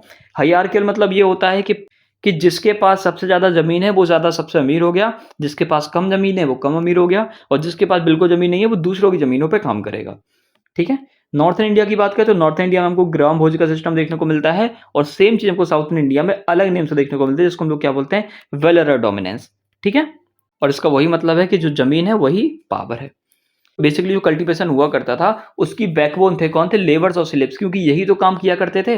अगर ये लोग बोल दें कि हमको काम नहीं करना तो कौन काम करेगा? ये बात भी तो समझिए। और इतनी बड़ी बड़ी जमीनों को करने के लिए आपको किसी ना किसी को तो बुलाना पड़ेगा, आप अकेले तो कर नहीं पाएंगे। जिनके पास खुद की जमीन है और छोटी जमीन है वो तो कर सकता है, बट जिनके पास बड़ी बड़ी जमीन है, 100 बीघा, 200 बीघा, 400 बीघा, तो उनके लिए तो आपको फिर लोगों की नीड पड़ेगी ना। इस वजह से ये हमको बैकबोन देखने को मिलते हैं कौन? Labours and slaves. Irrigation expansion, agriculture surplus, growth of trade in cities. तो भैया इरिगेशन बढ़ता है, इरिगेशन बढ़ता है तो एग्रीकल्चर हमको सरप्लस मतलब बहुत ज्यादा मात्रा में देखने को मिलता है, और ग्रोथ होती है ट्रेड और सिटीज की, ठीक है। तो अब हम लोग जो बात करने वाले हैं वो हम लोग क्राफ्ट्समैन और श्रेणीज की बेसिकली बात कर रहे हैं। श्रेणीज क्या होती है अभी मैं आपको बता दूंगा, आपको सारी चीजें क्लियर हो जाएंगी। पहले क्राफ्ट्समैन को देख लेते हैं कि एशियन विलेजेस और टाउन्स में जो क्राफ्टमैन थे वो किस टाइप हमको देखने को मिलते हैं। मेन जो क्राफ्टमैन प्रोफेशन थे वो थे ब्लैकस्मिथ्स। ब्लैक स्मिथ्स बेसिकली क्या होता है आप जानते हैं। मेड एग्रीकल्चर टू, जिसको हम लोग क्या बोलते हैं? लोहार बोलते हैं। कारपेंटर्स बेसिकली हुआ करते थे जो लकड़ी का काम किया करते थे, कार्ड्स, बोर्ड्स, फर्नीचर, ये सारी चीजें बनाया करते थे। पॉटर्स आप जानते हैं, जो कि मतलब पॉटरी का काम करते हैं, जार बना दिए, कुकिंग पॉट्स बना दिए, टेराकोटा का फिगरीज बना दिया है। और ये टेराकोटा की चीजें भी हमको कहीं देखने को मिली थी, कहाँ पे देखने को मिली थी कमेंट करके बता दीजिए। व्यूवर्स भी ये देखो, ये बेसिकली थे तो बहुत सारे, अगर ठीक से बात करें तो क्राफ्ट्समैन हमको काफी सारे देखने को मिले, बट हम लोग मेजरली उनके बारे में बात कर रहे हैं जो बहुत कॉमन देखने को मिलते थे, ठीक है। जो क्राफ्ट्समैन थे वो बहुत ज्यादा इंपॉर्टेंट थे, क्योंकि जो अर्बन इकोनॉमिक्स है और जो रूरल इकोनॉमिक्स है दोनों में ये गुड्स दिया करते थे, ठीक है, डेली यूज और ट्रेड वाले गुड्स, ठीक है। श्रेणी बेसिकली क्या होती है? गिल्ड समझ लीजिए, एसोसिएशन समझ लीजिए, सेम चीज ऊपर लिखी हुई है, ठीक है। तो एसोसिएशन एक समझ लीजिए बना ली गई, किसकी? क्राफ्ट्समैन और मर्चेंट की, कि इनको कभी भी कोई प्रॉब्लम हुई इन्होंने एक अपना संघ बना लिया, इन्होंने अपना एक ग्रुप बना लिया। इन्होंने कहा कि हम लोग हर महीने कुछ पैसे रखेंगे और जब भी जिसको नीड होगी वो पैसा उठा लेगा। अब मैं ये नहीं कह रहा हूँ कि ऐसा कर लिया, मतलब लोग एसोसिएशन इस टाइप की बना लेते हैं, मैं एग्जाम्पल दे रहा हूँ, ठीक है, इनका क्या फंक्शन था वो भी हम लोग देख लेते हैं। ठीक है, डेफिनेशन की अगर बात करें, अ श्रेणी वाज एन ऑर्गेनाइजेशन और association of people from the same craft और ट्रेड, कि जो सेम चीज की क्राफ्टिंग कर रहे हैं या सेम चीज का ट्रेड कर रहे हैं, वो लोग अपना एक ग्रुप बना लिया करते थे। उस चीज को हम लोग क्या बोलते थे, श्रेणी बोला करते थे या फिर एक एसोसिएशन बोला करते थे। मेंबर्स की बात करें तो इसमें हमको क्राफ्ट्समैन देखने को मिलते थे। क्राफ्ट्समैन में कौन, वीवर्स, कारपेंटर, ब्लैकस्मिथ, पॉटर, ऐसा ट्रेजिन की अभी हमने ऊपर बात करी, और ट्रेडर्स भी देखने को मिलते। तो पर्पस इनका बेसिकली यही था कि कलेक्टिव ग्रोथ, सबके साथ में ग्रोथ हो, और ये प्रोटेक्ट करके रहे कि मान लीजिए कभी किसी ने किसी को पीट दिया तो ये सब बोल देंगे हम ना काम नहीं करेंगे। तो बेसिकली ये है कि एक पावर बना सकते थे कि अगर आप अकेले कहीं पे लड़ने जाएंगे तो आप पीट दिए जाएंगे, बट अगर आप 100 लोगों के साथ जाएंगे तो आपकी आवाज़ में ही ताकत होगी, आप जो बोलेंगे आपकी बात सुनी जाएगी। ठीक है, वरना बोलने को तो एसएससी का जो प्रोटेस्ट हुआ था तो एक लोग भी चला जाता, बट वही बात है, बात नहीं सुनी जाती है, और सुनी तो अभी भी नहीं गई, छोड़िए। फंक्शन क्या थे श्रेणीज के, उसको हम लोग डिस्कस कर लेते हैं। बेसिकली उनका पहला फंक्शन ये था कि जो ट्रेनिंग प्रोवाइड किया करते थे लोगों को, कि जो यंग मेंबर्स आ रहे हैं, मतलब जो अभी नए नए आए हैं, तो उनको बेसिकली ट्रेनिंग प्रोवाइड किया करते थे। जैसे मैं यहाँ पे जो काम कर रहा हूँ, कारपेंट्री का काम कर रहा हूँ, तो जो नए लोग आएंगे तो मैं उनको बताऊंगा कि यार ये कारपेंट्री ऐसे करनी होती है, इस वुड को ऐसा यूज करो, ये वाली लकड़ी इस काम की होती है, ये वाली लकड़ी इस काम की होती है, फर्नीचर इससे बनाया जाता है, तो फिर मैं लोगों की हेल्प करूंगा। ठीक है, ये ट्रेनिंग प्रोवाइड करते थे। Maintain quality standards of the craft, और ये क्वालिटी स्टैंडर्ड्स क्राफ्ट का मेंटेन करके रखते थे। क्वालिटी स्टैंडर्ड मतलब ये है कि यार देखो ये जो फर्नीचर है इसको इसी क्वालिटी में बनाना है, ऐसा नहीं कि आपने इसमें मतलब गंदी क्वालिटी की लकड़ी लगा दी, ये सारी चीजें हैं। ठीक है, आप समझ पा रहे होंगे, ज्यादा हार्ड है नहीं। प्रोक्योर्ड रॉ मटेरियल बेसिकली है कि जो रॉ मटेरियल्स है उनको बल्क में ये लोग कलेक्ट कर लिया कर लेते हैं, तो उसको बल्क में ये लोग कलेक्ट कर लिया करते थे ताकि इसको यूज कर पाएं। ठीक है, collected raw materials in bulk, देखो जो रॉ मटेरियल्स होता था उसको बल्क में कलेक्ट कर लिया करते थे। लाइक कॉटन वीवर्स कर लेते थे, केले पॉटर्स कर लेते थे, वुड कौन करते थे, कारपेंटर्स कर लेते थे, क्योंकि भैया जो कारपेंटर्स का काम है वो वुड के साथ है, पॉटर्स का काम है क्ले के साथ है, और जो वीवर्स का काम है वो कॉटन के साथ है। ठीक है, ठीक है। और एक चीज और, जब आप इकट्ठी ये सारी चीजें खरीदेंगे तो आपको क्या मिल जाएगा, कॉस्ट रिड्यूस हो जाएगी। ऐसा होता होगा ना कि कोई बोलेगा कि एक पेन तो भैया 5 रुपए का है, बट अगर आप 5 पेन लेंगे तो एक पेन आपको 3 रुपए का पड़ जाएगा। ठीक है, ये होता है। तो प्रोड्यूस एंड डिस्ट्रीब्यूट गुड्स, ये गुड्स को प्रोड्यूस किया करते थे जैसा कि हमको पता हो, डिस्ट्रीब्यूट कर दिया करते थे लोकल मार्केट्स में, और वहाँ से लॉन्ग डिस्टेंस ट्रेड के लिए भी जाती थी। ये इंश्योर करते थे कि जो चीज़ें हैं उनकी क्वालिटी सेम रहे और वो वही फिक्स प्राइस पे मिले। लाइक हमको पता है कि जो जेल पेन है वो 5 रुपए का मिलता है, तो ये नहीं कि कोई 3 रुपए का बेच रहा है, या फिर जो 5 रुपए का बेच रहा है वो जेल पेन बेच ही नहीं रहा है। तो इन चीज़ों को भी वो इंश्योर करके रखते थे, ensured quality and fixed prices. Acted as banks, कि जो बैंक्स हैं उनकी तरह काम किया करते थे। जैसे जो अब देखो, आप 4 लोग का ग्रुप बनाएंगे तो आप एज अ बैंक काम नहीं कर पाएंगे, हो सकता है आप चारों का मिला के भी आप जितना कलेक्ट करके रखे वो 10,000 हो। ठीक है, तो फिर क्या करते थे, यहाँ पे जो रिच श्रेणीज देखने को मिलती थी, ये कोई भी नहीं, जो रिच श्रेणीज देखने को मिलती थी वो एक्ट करते थे एज अ फाइनेंशियल इंस्टीट्यूशंस। ठीक है, डिपॉजिट एक्सेप्ट किया करते थे रिच ट्रेडर्स और मर्चेंट से, और जो रिच ट्रेडर्स और मर्चेंट से ने डिपॉजिट एक्सेप्ट करें उसको ये इन्वेस्ट किया करते थे। ठीक है, बढ़िया वाली चीजें। ठीक है, invest money in trade business even land to kings during wars, कि जब भैया अटैक वगैरह हो गया, किसी राजा को भी जरूरत पड़ी तो ये पैसे उनको उधार दिया करते थे। ये होता है दिमाग। ठीक है, तो ये श्रेणीज वाले पॉइंट इंपॉर्टेंट है, इनको हम लोग याद रखेंगे। कुछ इंपॉर्टेंस की बात कर लेते हैं श्रेणीज के। देखो इंपॉर्टेंस क्या, हमको साफ साफ पता चल रहा है कि जो क्राफ्ट्समैन है उनका पूरा इंटरेस्ट बचा रहा है, उनका जो है ना, कि जो क्राफ्ट्समैन है वो खुद को सेफ रख पाए। Help in regulation market stabilizing the economy, कि जो मार्केट है उसको स्टेबलाइज करके रख पाए, इकोनॉमी भी आपकी स्टेबलाइज रहेगी क्योंकि प्राइजेस फिक्स हैं, चीज़ें फिक्स हैं, आपका ट्रेड भी टाइम के टाइम से साथ चल रहा है, और जो क्राफ्ट्समैन है वो बगावत भी नहीं करेंगे, क्यों, क्योंकि इस श्रेणीज में रह रहे हैं और लोगों की हेल्प हो रही है, साथ में सारे लोग ग्रो कर पा रहे हैं। तो हमको अर्बन डेवलपमेंट में भी इनका रोल देखने को मिलता है। क्यों, क्योंकि ये फाइनेंस करते हैं किसको, टेम्पल्स को, स्टूपास को और गिल्ड हॉल्स को। ठीक है, फॉरेन ट्रेड्स भी हमको इनकीज देखने को मिलती है, लाइक सिल्क की, स्पाइसेस की और टेक्सटाइल्स की। ठीक है, let the foundations of India early banking system, कि जो अर्ली बैंकिंग सिस्टम, जो बेसिकली अभी आज का आप लोग बैंकिंग सिस्टम देख रहे हैं, वो हमको कहाँ से देखने को मिला, यहीं से देखने को मिला। मतलब फाउंडेशन बेसिकली अगर बैंक की अगर बात करें तो यहाँ पे हमको देखने को मिलती है कि यही चीज़ आगे जाके पूरा कन्वर्ट होकर बैंकिंग में बन जाएगी। ठीक है, समझ पा रहे होंगे आप, कुछ जितना हार्ड था नहीं। तो श्रेणीज बेसिकली आज का ये समझ लीजिए कि मॉडर्न डे ट्रेड यूनियन जैसे कि हमको देखने को मिलते हैं काफ़ी लोगों के, तो वो प्लस बैंक्स, इन दोनों को कंबाइन करके क्या बनती थी, श्रेणीज बनती थी। बस आपको इतना याद रखना है। Shrenis help spread Indian craft and trade to South east Asia, कि साउथ ईस्ट एशिया में ये जो ट्रेड है, ये जो क्राफ्ट है, किनकी वजह से फैला? श्रेणीज की वजह से फैला, श्रेणीज की वजह से, ठीक है। दे फाइनेंस रिलीजियस कंस्ट्रक्शंस, जैसे मान लीजिए कि बुद्धिस्ट स्तूपास कहीं बन रहे हैं, बुद्धिस्ट केव्स कभी बन रहे हैं, तो उन पे भी ये लोग क्या करते थे? दान कर दिया करते थे या फिर उनको फाइनेंस कर दिया करते थे, उनकी हेल्प किया करते थे, ठीक है। जैसे कि हिंदू टेम्पल्स हो गए, स्तूपास हो गए, बुद्धिस्ट केव, तो इनमें लोग क्या करते थे? दान कर दिया करते थे या फिर फाइनेंशियल हेल्प कर दिया करते थे उनकी, ठीक है। अब जो हम लोग बात करने वाले हैं वो हम लोग बात करने वाले हैं towns and cities in ancient India, कि एंशिएंट इंडिया के टाउन्स और सिटीज़ कैसे थे। तो उससे पहले बता दें कि ये जो सोर्स ऑफ इन्फॉर्मेशन है हमको मिलती कहाँ से है। तो देखो हमको मिलती है पहले स्टोरीज से। स्टोरीज में जो हमको देखने को मिलती है वो जटिका टेल्स देखने को मिलती है। और जटिका टेल्स बेसिकली क्या है? जटिका टेल्स में बेसिकली हम लोग को बताया जाता है कि जो बुद्ध भगवान है उनकी प्रीवियस बर्थ की जो कहानियाँ हैं वो हमको देखने को मिलती है। इनको कंपोज किसने किया था? ऑर्डिनरी लोगों ने या फिर कॉमन पीपल्स ने कंपोज किया था। और प्रिजर्व करके मतलब संभाल के किसने रखा था? बुद्धिस्ट मॉन्क्स ने रखा था। क्यों? क्योंकि ये बुद्धा की पुराने जन्म की कहानी की बातें करती हैं। और ये बताती क्या है? ये हमको बताती है realistic details of daily life, के उस टाइम पे जो रियलिस्टिक डिटेल्स मतलब लोग कैसे जिया करते थे, उनका जो दिनचर्या होती थी वो कैसी होती थी, टाउन्स कैसे थे, ट्रेडर्स कैसे थे, मार्केट्स, इन सारी चीज़ों की जानकारी है वो हमको कहाँ से देखने को मिलती है? जटका टेल्स से देखने को मिलती है। दूसरी इन्फॉर्मेशन जो हमको टाउन्स और सिटीज़ के बारे में देखने को मिलती है वो हमको देखने को मिलती है स्क्रप्चर से। तो स्क्रिप्चर्स हमको बहुत सारे देखने को मिलते हैं जो कि हमको पिलर्स पे देखने को मिलते हैं, रेलिंग्स पे, गेटवेज पे, स्टूपास एंड ब्रिज पे। तो बेसिकली स्कल्पचर्स होते क्या है? Sculptures basically type kind of मूर्तियाँ समझ लीजिए, अलग-अलग तरीके की। मैं कुछ फ़ोटोज़ लगा दूँगा ताकि आपको चीज़ें क्लियर हो जाएँ। तो वैसे तो आप जानते हो कि स्कल्पचर्स क्या होते हैं, तो वो हमको यहाँ-यहाँ देखने को मिलती हैं।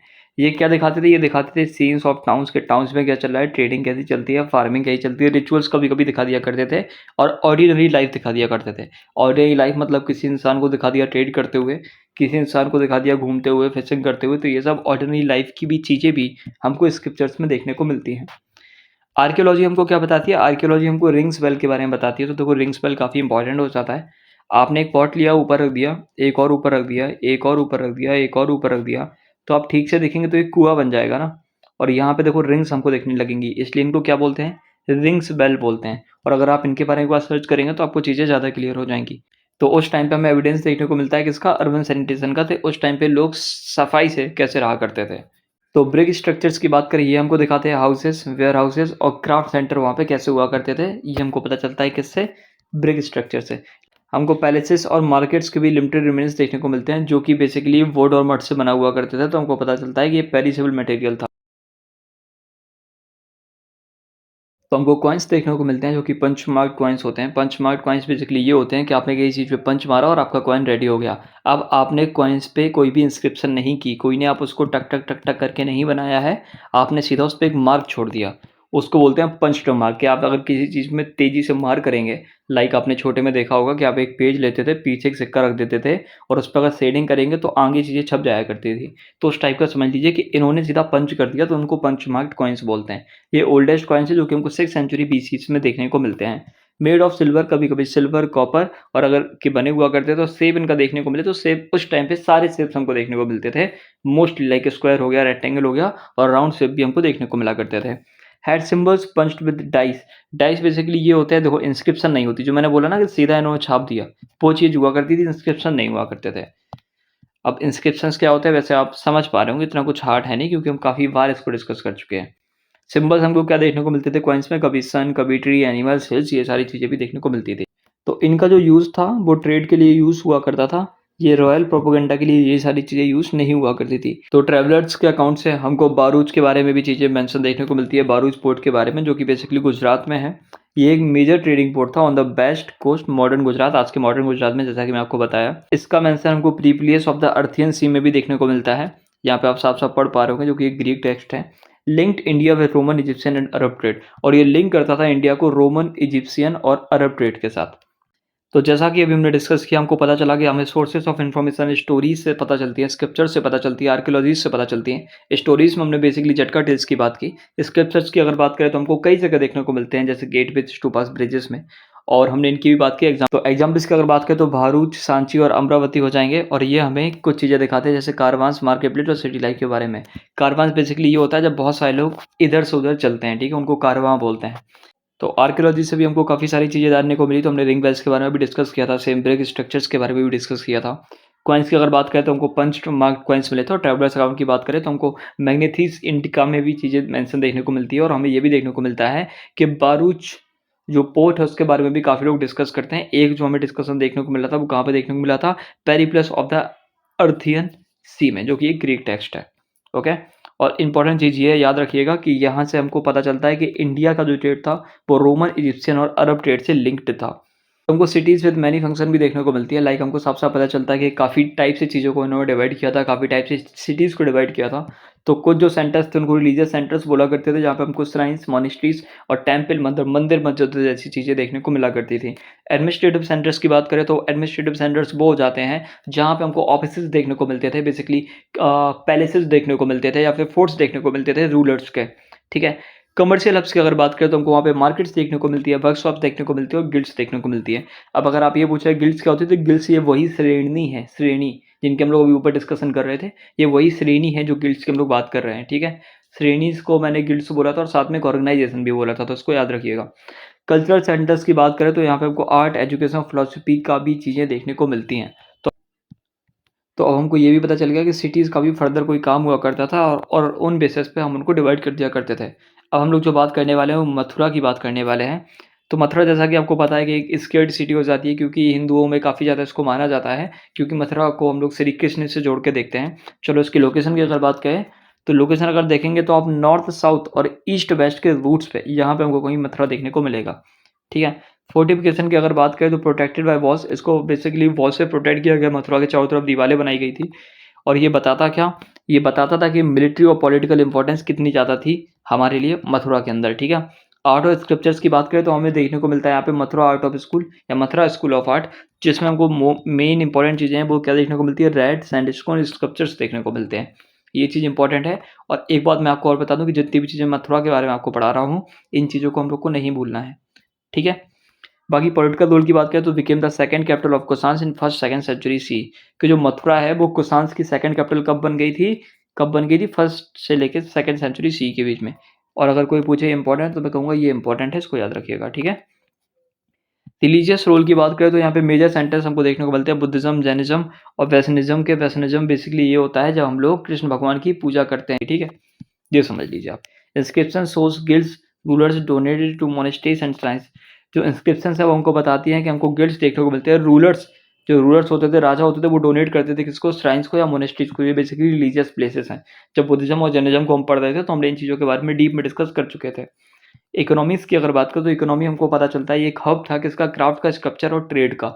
ट्रेड बेसिकली आप जानते हैं, स्कल्पचर्स बेसिकली जो चीज़ें बनाई जाती हैं जैसा कि मूर्ति वूर्ति वगैरह, और क्राफ्ट बेसिकली आपका कुछ भी हो सकता है, कोई भी सजावट वाला सामान हो सकता है आपका, चाहे आप मिट्टी से बनाएं, चाहे मिट्टी के बर्तन बनाएं, पॉट्स बनाएं, बहुत सारी चीज़ें, चाहे आप मालाएं बनाएं, गार्लैंड्स बनाएं, बहुत सारी चीज़ें हो जाती है। Traders guild funded temples and public work, जो ट्रेडर्स की गिल्ड्स होती थी वो फंड करती थी किसको, टेम्पल्स को और पब्लिक वर्क में। ठीक है, किसकी बात कर रहे हैं, ट्रेडर्स की गिल्ड। और यही क्या है, यही हमारे किसकी बात कर रहे थे हम लोग, याद करो अच्छे से, तो ऊपर बहुत अच्छे डिस्कस किए थे, श्रेणीज। ठीक है, यही है वो अरिकमेदु। अब देखो ये जो चीज़ इंपॉर्टेंट है ये बहुत बहुत इंपॉर्टेंट हो जाती है, और अगर मैं बोल रहा हूँ इंपॉर्टेंट है तो इसके बारे में हम लोग कुछ नहीं भूलेंगे। तो अरिकामेडु एक कोस्टल ट्रेडिंग टाउन है। लोकेशन इसकी देख लीजिए, आज के प्रेजेंट डे पुडुचेरी, जो कि हमको साउथ इंडिया में देखने को मिलता है। रोल इसकी अगर बात करें तो role a major Indo Roman trading center था। ये क्या था, इंडो रोमन ट्रेडिंग सेंटर, मतलब इंडिया और रोमन से हमें यहाँ पे ट्रेड देखने को मिलता था। और जिसका टाइम पीरियड है वो फर्स्ट सेंचुरी सी से लेकर सेकंड सेंचुरी सी के बीच में।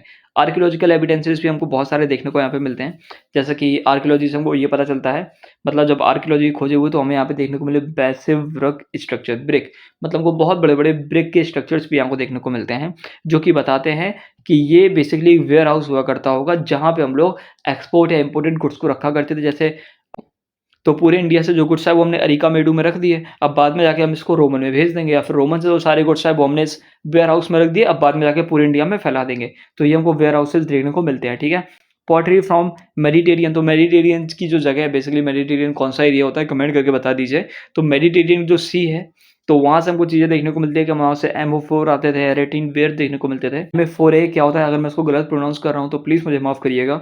MA4 बेसिकली ये समझ लीजिए कि ये बड़े बड़े जार्स हुआ करते थे जिसमें हम लोग वाइन, मतलब दारू या फिर तेल या फिर कोई भी लिक्विड वाली चीज़ों को स्टोर करके रखा करते थे। एरेटाइन वेयर की बात करें तो बस ये जान लीजिए कि एक रेड कलर की रोमन पॉटरी है। ठीक है, इससे ज़्यादा आपको इसके बारे में नहीं जानना है। तो हमको यहाँ पे काफ़ी सारी चीज़ें देखने को मिलती हैं। हमको रोमन लैंप्स देखने को मिलता है। लैंप्स बेसिकली आप जानते होंगे, ग्लासवेयर बेसिकली ये समझ लीजिए, जो भी चीज़ काँच की वगैरह की बना करती थी उसको हम लोग ग्लासवेयर बोलते हैं। और जेम्स बेसिकली आप समझते होंगे, हीरे मोती। जेम्स बेसिकली मतलब होता है स्टोन्स, है ना? समझ लीजिए कि कीमती जो पत्थर होते हैं उनको जेम्स बोलते हैं, ठीक है? हमको यहाँ पे डाइंग टैंक्स भी देखने को मिले, जो कि बेसिकली यूज़ होते हैं किसी भी कपड़े में कलर वगैरह करने के लिए। तो यहाँ पे हमको क्लॉथ कलरिंग और टेक्सटाइल प्रोडक्शन का भी चीज़ें देखने को मिलती है। सिग्निफिकेंस की बात करें तो ये हमको साफ-साफ दिखाता है कि हमको डायरेक्ट ट्रेड बिटवीन देखने को मिलती है, किसके? इंडिया और। तो ये तो इम्पोर्टेंट क्यों, इसका जो सिग्निफिकेंस है वो ये है कि हमको साफ-साफ पता चलता है कि इंडिया और रोमन एम्पायर के बीच में ट्रेड देखने को मिलती थी। जो क्विक एग्जाम पॉइंटर्स की बात करें कि सारी चीज़ें जो हमने पढ़ी इसको एक बार में रिवाइज़ करना हो, तो हम लोग ये याद कर सकते हैं कि हमको पंच मार्क कॉइन्स के बारे में जानना है कि जो अर्लीस्ट कॉइन्स थे इनके ऊपर कोई इंस्क्रिप्शन नहीं थी, बस सिंबल्स हमको देखने को मिलते थे। रिंग बेल्स की हमको बात करना है, ये अर्बन ड्रेनेज सिस्टम है, इन सबकी फोटोज़ मैं कोशिश करूँगा कि लगा दूँ। तो मथुरा की अगर बात करें तो हमको इसकी सिग्निफिकेंस लोकेशन देखने को मिलती है। ये कुषाण की कैपिटल भी रही, बाद में जाके हमको पता चलता है कि यहाँ पे कृष्ण भगवान जी की बरसी भी हुआ करती थी। और मथुरा आर्ट ऑफ स्कूल, ये सारी की सारी चीज़ें मथुरा के बारे में इंपॉर्टेंट है, हमको याद रखनी है। अरिकामेडू की बात करें तो ये बहुत इंपॉर्टेंट हो जाता है, क्योंकि यहाँ पे इंडो रोमन ट्रेड हब है ये। यहाँ पे हमको एमोफोरे और एराइट पॉटरी एविडेंस भी देखने को मिलते हैं। तो बारूच पोर्ट की अगर बात करें तो ये मेजर वेस्ट कोस्ट पोर्ट है, जो कि हमको मेंशन देखने को मिलता है ग्रीक टेक्स्ट में। और वो कौन सा ग्रीक टेक्स्ट है, जरा कमेंट करके बता दीजिए। अगर आपको नेम याद नहीं आता है तो भी कोई दिक्कत वाली बात नहीं है, बट अगर ऑप्शन आएगा तो आपको याद आ जाना चाहिए, ठीक है? सिटीज़ वर मल्टीफंक्शनल, सीधी बात है कि जो सिटीज़ थी वो मल्टीफंक्शनल थी, काफ़ी सारे काम हुआ करते थे, पॉलिटिकल, रिलीजियस और ट्रेड सेंटर्स भी हमको देखने को मिलते थे। तो अब हम लोग आ जाते हैं क्राफ्ट्स इन एंशिएंट इंडिया के। एंशिएंट इंडिया में क्राफ्ट्स कैसे हुआ करते थे। जो क्राफ्ट्स है वो काफ़ी वाइटल रोल प्ले करते हैं इकोनॉमी, ट्रेड और अर्बन लाइफ में, जो कि हम लोग समझ पा रहे हैं, क्योंकि क्राफ्ट से ही हमको पता चलता है कि लोग उस टाइम पे क्या करते थे, ट्रेड कैसे हुआ करता था, कैसे मुनाफा कमाते थे, कैसे चीज़ें किया करते थे। काफ़ी सारी चीज़ें हमको ट्रेड क्राफ्ट से बेसिकली पता चलती हैं। तो इंपॉर्टेंट हो जाता है क्राफ्ट में। बेसिकली सबसे पहले जो हम बात कर रहे हैं पॉटरी की बात कर रहे हैं, तो सबसे इंपॉर्टेंट, और मैं बता दूँ इंपॉर्टेंट मतलब ये चीज़ आप नहीं भूलेंगे, ठीक है? इस चीज़ को आपको नहीं भूलना है कैसे भी, कि नॉर्थर्न ब्लैक पॉलिश्ड वेयर हमको देखने को मिलती है, ठीक है? नॉर्थर्न ब्लैक पॉलिश्ड वेयर, जिसको हम लोग शॉर्ट में NVPW भी बोलते हैं। तो रीजन की अगर बात करें तो हमको नॉर्थ इंडिया में देखने को मिलती है, बेसिकली गंगा वैली वाले एरिया में, जहाँ पे पंजाब, बिहार और उत्तर प्रदेश में हमको देखने को मिलेगा। कैरेक्टरिस्टिक्स की अगर बात करें तो ये हार्ड, फाइन और एक बील मेड पॉटरी हुआ करती थी। कौन सी? ये NVPW की मैं बात कर रहा हूँ, ठीक है? इसमें हमको मेटेलिक लुक देखने को मिलता था, जो कि इसको काफ़ी ज़्यादा शाइनी बनाता था, क्योंकि ये पॉलिश्ड हुआ करती थी। और जो नॉर्थर्न ब्लैक पॉलिश्ड वेयर है, इनको ब्लैक करने के लिए ये लोग क्या करते थे कि इनको काफ़ी हाई टेम्परेचर में रख दिया करते थे क्लोज्ड किल्न के अंदर। अब आप अगर जान रहे हैं कि किल्न क्या होता है, तो बेसिकली ये समझ लीजिए कि भट्टी। आज की जो भट्टी अगर आप सर्च करेंगे किल्न का, तो आपको काफ़ी मॉडर्न टाइप की दिख जाएंगी। बट उस टाइम की ये समझ लीजिए कि छोटी सी भट्टी, बड़ी नहीं, छोटी सी भट्टी, जो कि बेसिकली क्लोज हो सकती है, उसमें गेट वगैरह हुआ करते थे। तो उससे उनमें इन चीज़ों को गर्म किया करते थे। तो ये जो पॉटरी है इनका बेसिकली हमको यूज़ कभी-कभी कुकिंग में, कभी-कभी स्टोरेज, क्योंकि सामान भी इसमें हम लोग रख सकते थे। सेरेमोनियल पर्पज़ के, कभी-कभी कोई सेरेमनी होगी, सेरेमनी काफ़ी टाइप्स की होती है, किसी का बर्थडे, किसी की शादी, किसी का मरना, किसी का पैदा होना, उन सारी चीज़ों में भी हम लोग ये सेरेमनी पर्पसेस में भी ये जो पॉटरी है इनका यूज़ हमको देखने को मिलता है। और कभी-कभी बरियल्स, जब इंसान को दफ़न करते हैं उस टाइम पे भी इन्हीं पॉटरी का यूज़ हुआ करता था। और आपको पता होगा हमने हड़प्पन सिविलाइजेशन में इन चीज़ों को डिस्कस किया था। ठीक है, तो सिग्निफिकेंस की बात करें तो ये हमको बता दिया कि उस टाइम पे अर्बनाइजेशन और टेक्नोलॉजिकल एडवांसमेंट कैसा था। ये हमको काफ़ी ज़्यादा आर्कियोलॉजिकल साइट्स में भी देखने को मिली, जिससे हमको ये पता चलता है कि ट्रेड हर जगह हुआ करता था, ठीक है? क्योंकि अगर चीज़ें हमको काफ़ी दूर-दूर देखने को मिल रही है तो ऑब्वियस है कि वो चीज़ें वहाँ पे पहुँची होंगी। और अगर वो चीज़ें वहाँ पे पहुँची है तो ऑब्वियस है कि वहाँ पे ट्रेड हुआ करता होगा उन चीज़ों का। टेक्सटाइल की बात करें तो ये भी बहुत ज़्यादा इंपॉर्टेंट हो जाएगा हमारे लिए। इंपॉर्टेंट तो सभी हो जाएगा, बट हो सकता है ये चैप्टर कई लोगों के ऊपर से जा रहा हो, ठीक है? तो अगर कुछ पॉइंट्स में आपको लगे कि चीज़ें रटनी पड़ रही हैं तो रट लेना। वैसे ये चीज़ें, क्योंकि ये स्टोरी नहीं है, क्योंकि अब हम स्पेसिफिक अलग चीज़ों को पढ़ रहे हैं, ठीक है? अब हम ये पढ़ रहे हैं कि गाँव, जो शहर जो बसे, जो कि हमें पूरा एंशिएंट हिस्ट्री में देखने को मिला, वहाँ पे ट्रेड वगैरह कैसे हुआ करता था, सिटीज़ कैसे थे, टाउन्स कैसे थे, विलेजेस कैसे थे, उनके बारे में हम लोग डिस्कस कर रहे हैं। तो हो सकता है ये आपके सिर के ऊपर से जा रहा हो, तो आप ऐसा करिए, अपना हाथ रखिए सिर के ऊपर, उसको पकड़ लीजिए, आपके सिर में अंदर ये सारी चीज़ें आ जाएँगी, ठीक है? दोबारा डिस्कस करते हैं। तो टेक्सटाइल काफ़ी इंपॉर्टेंट हो जाता है। रीजन की बात करें तो हमको मदुरई में देखने को मिलता है, जो कि साउथ इन इंडिया है। अच्छा, मदुरई किसी की कैपिटल थी, किसकी कैपिटल थी, कमेंट करके बताइए। और काफ़ी अर्बन सेंटर्स में भी हमको देखने को मिलता है। तो इससे हम लोग कॉटन को, सिल्क क्लॉथ्स को मैन्युफैक्चर करते थे। हाई क्वालिटी क्लॉथ बेसिकली हमसे बनाते थे, use locally and for export. और जो हाई क्वालिटी क्लॉथ बनाते थे उनको हम लोकली तो यूज़ किया ही करते थे, साथ में उनका एक्सपोर्ट भी किया करते थे, ठीक है? ट्रेड की अगर बात करें तो textile from Madurai exported to Roman empire and south east Asia, कि मदुरई में जो चीज़ें बना करती थी उनका जो एक्सपोर्ट हुआ करता था वो रोमन एम्पायर से लेकर साउथ ईस्ट एशिया हर जगह हुआ करता था। गिल्ड्स की बात करें जिसको बेसिकली हम लोग श्रेणीज बोलते हैं, बीवर्स फॉर्म्ड एसोसिएशन। जैसा कि मैंने आपको बताया था कि हर इंसान अपने अपने प्रोफेशन से एक श्रेणी बना लिया करते थे, तो यहाँ पे हमको बीवर्स के भी बेसिकली एक श्रेणी देखने को मिलती है जो कि किस लिए यूज़ होती थी। वहाँ पे वो लोग एक दूसरे को ट्रेनिंग दिया करते थे, रॉ मटेरियल्स को कलेक्ट किया करते थे और मार्केटिंग किया करते थे अपने प्रोडक्ट की जो कि उन्होंने बनाए हुए हैं। सिग्निफिकेंस की अगर बात करें तो हमको पता चलता है कि यहाँ पे अर्ली एविडेंस हमको देखने को मिला इंडस्ट्रियल स्पेशलाइजेशन का, ठीक है। Boosted urban economy and Indo Roman trade, ये अर्बन इकोनॉमी को बूस्ट तो करता ही है, साथ में ये इंडो रोमन ट्रेड को भी बढ़ाता है। एनबीपीडब्ल्यू का फुल फॉर्म क्या है जरा ये कमेंट करके बता दीजिए। और मैं आपको बता दूं कि नॉर्दर्न इंडियन का जो अर्बन सेंटर था वहाँ का ये बेसिकली हॉलमार्क हुआ करता था। हॉलमार्क बेसिकली ये होता है जब कोई चीज़ें बहुत ज़्यादा हद से ज़्यादा चल रही हो या हद से ज़्यादा फेमस हो या फिर उनका हद से ज़्यादा यूज़ हो रहा हो, तो एनबीपीडब्ल्यू का हमें काफ़ी ज़्यादा यूज़ देखने को मिलता था नॉर्थन इंडिया में। टाइम पीरियड है वो है 700 बीसी से लेकर 200 बीसी के बीच में, ये हमको एनबीपीडब्ल्यू काफ़ी ज़्यादा देखने को मिलता है। होता क्या है जरा कमेंट करके बता दीजिए। आपको पता होगा नॉर्थन ब्लैक पॉटरी वेयर होता है, ठीक है। तो northern black pottery ware basically इसका फुल फॉर्म होता है, अगर आपको नहीं पता तो मदुरई टेक्सटाइल्स हमको दिखाता है। मदुरई टेक्सटाइल्स हमको दिखाता है कि यहाँ पे साउथर्न ट्रेड और एक्सपोर्ट हब भी था, क्योंकि यहाँ पे चीज़ें बाहर भी एक्सपोर्ट हो रही थी। तो मदुरई बेसिकली हमको साउथ में देखने को मिलता है। तो हमको पता था कि तो मदुरई के जो टेक्सटाइल थे वो बेसिकली साउथ में ट्रेड हुआ करते थे और साथ में एक्सपोर्ट भी हुआ करते थे बाहर के देशों में, ठीक है। और ये जो मदुरई है वो एक एक्सपोर्ट हब था, याद रखिएगा। और ये साउथ में था, इसलिए एक साउथर्न ट्रेड सेंटर समझ लीजिए इसको। क्राफ्ट्स और technological advancement, economic growth and religious specialisation. Craft से वो बताते थे कि उस टाइम पे टेक्नोलॉजी कितनी ज़्यादा एडवांस थी, वो ये भी बताते कि इकोनॉमिक ग्रोथ उस टाइम पे कैसी थी। हमको ये भी बताते हैं कि किस टाइम पे कौन सी जगह कौन सा रीजन किस चीज़ में स्पेशलाइज था। तो ट्रेड और ट्रेडर्स की बात कर लेते हैं एंशिएंट इंडिया में। तो हम लोग स्टार्ट करते हैं नॉर्थन इंडिया में। तो नॉर्थन इंडिया का जो मेन प्रोडक्ट था वो बेसिकली ये था। मैंने बोला ना कि रीजन टू रीजन भी हमको चीज़ें पता चलती है कि कौन से रीजन में कौन सी चीज़ उस टाइम पे ज़्यादा फेमस थी। तो नॉर्थ इंडिया में जो हमको सबसे ज़्यादा देखने को मिली थी वो हमको देखने को मिली थी नॉर्थन ब्लैक पॉलिश्ड वेयर, जो कि ऊपर हम डिस्कस कर चुके हैं। ट्रेड की बात करें तो उसको लोकली भेजा करते थे और इसको नियर बाई रीजन में भी भेज दिया करते थे कि मान लो यहाँ तो हम लोग बेच ही रहे अपने गली मोहल्ले में, और साथ में जो दूसरा गाँव है, जो दूसरा शहर है, जो दूसरे जिले हैं, वहाँ पे भी चीज़ों को बेचा करते थे। सिग्निफिकेंस की बात करें तो ये बताता है urban economy and craft specialisation को, कि हम लोग किसी एक चीज़ में कितने ज़्यादा स्पेशलाइज थे। क्यों स्पेशलाइज एक चीज़ में क्यों थे? क्योंकि नॉर्थ इंडिया में तो हमको यही देखने को मिल रहा था ना। नॉर्थ इंडिया में तो हमको एनबीपीडब्ल्यू ही देखने को मिल रहा था। Supported growth of towns and cities, और ये सपोर्ट करता है, देखो सपोर्ट क्यों करता है? क्योंकि ये सारी चीज़ें हम आस-पास हर जगह शेयर कर रहे हैं। तो यहाँ पे दोनों का ग्रोथ हो रहा है, किसका? टाउन्स का और सिटीज़ का। तो साउथर्न इंडिया की बात करें तो यहाँ पे जो मेन प्रोडक्ट्स हमको देखने को मिलते हैं वो गोल्ड देखने को मिलता है, स्पाइसेस देखने को मिलते हैं और प्रीशियस स्टोन्स देखने को मिलते हैं। तो गोल्ड बेसिकली जो यूज़ होता था वो इसलिए यूज़ होता था कि इसके ऑर्नामेंट्स बना पाएँ और इसके कॉइन्स बना पाएँ।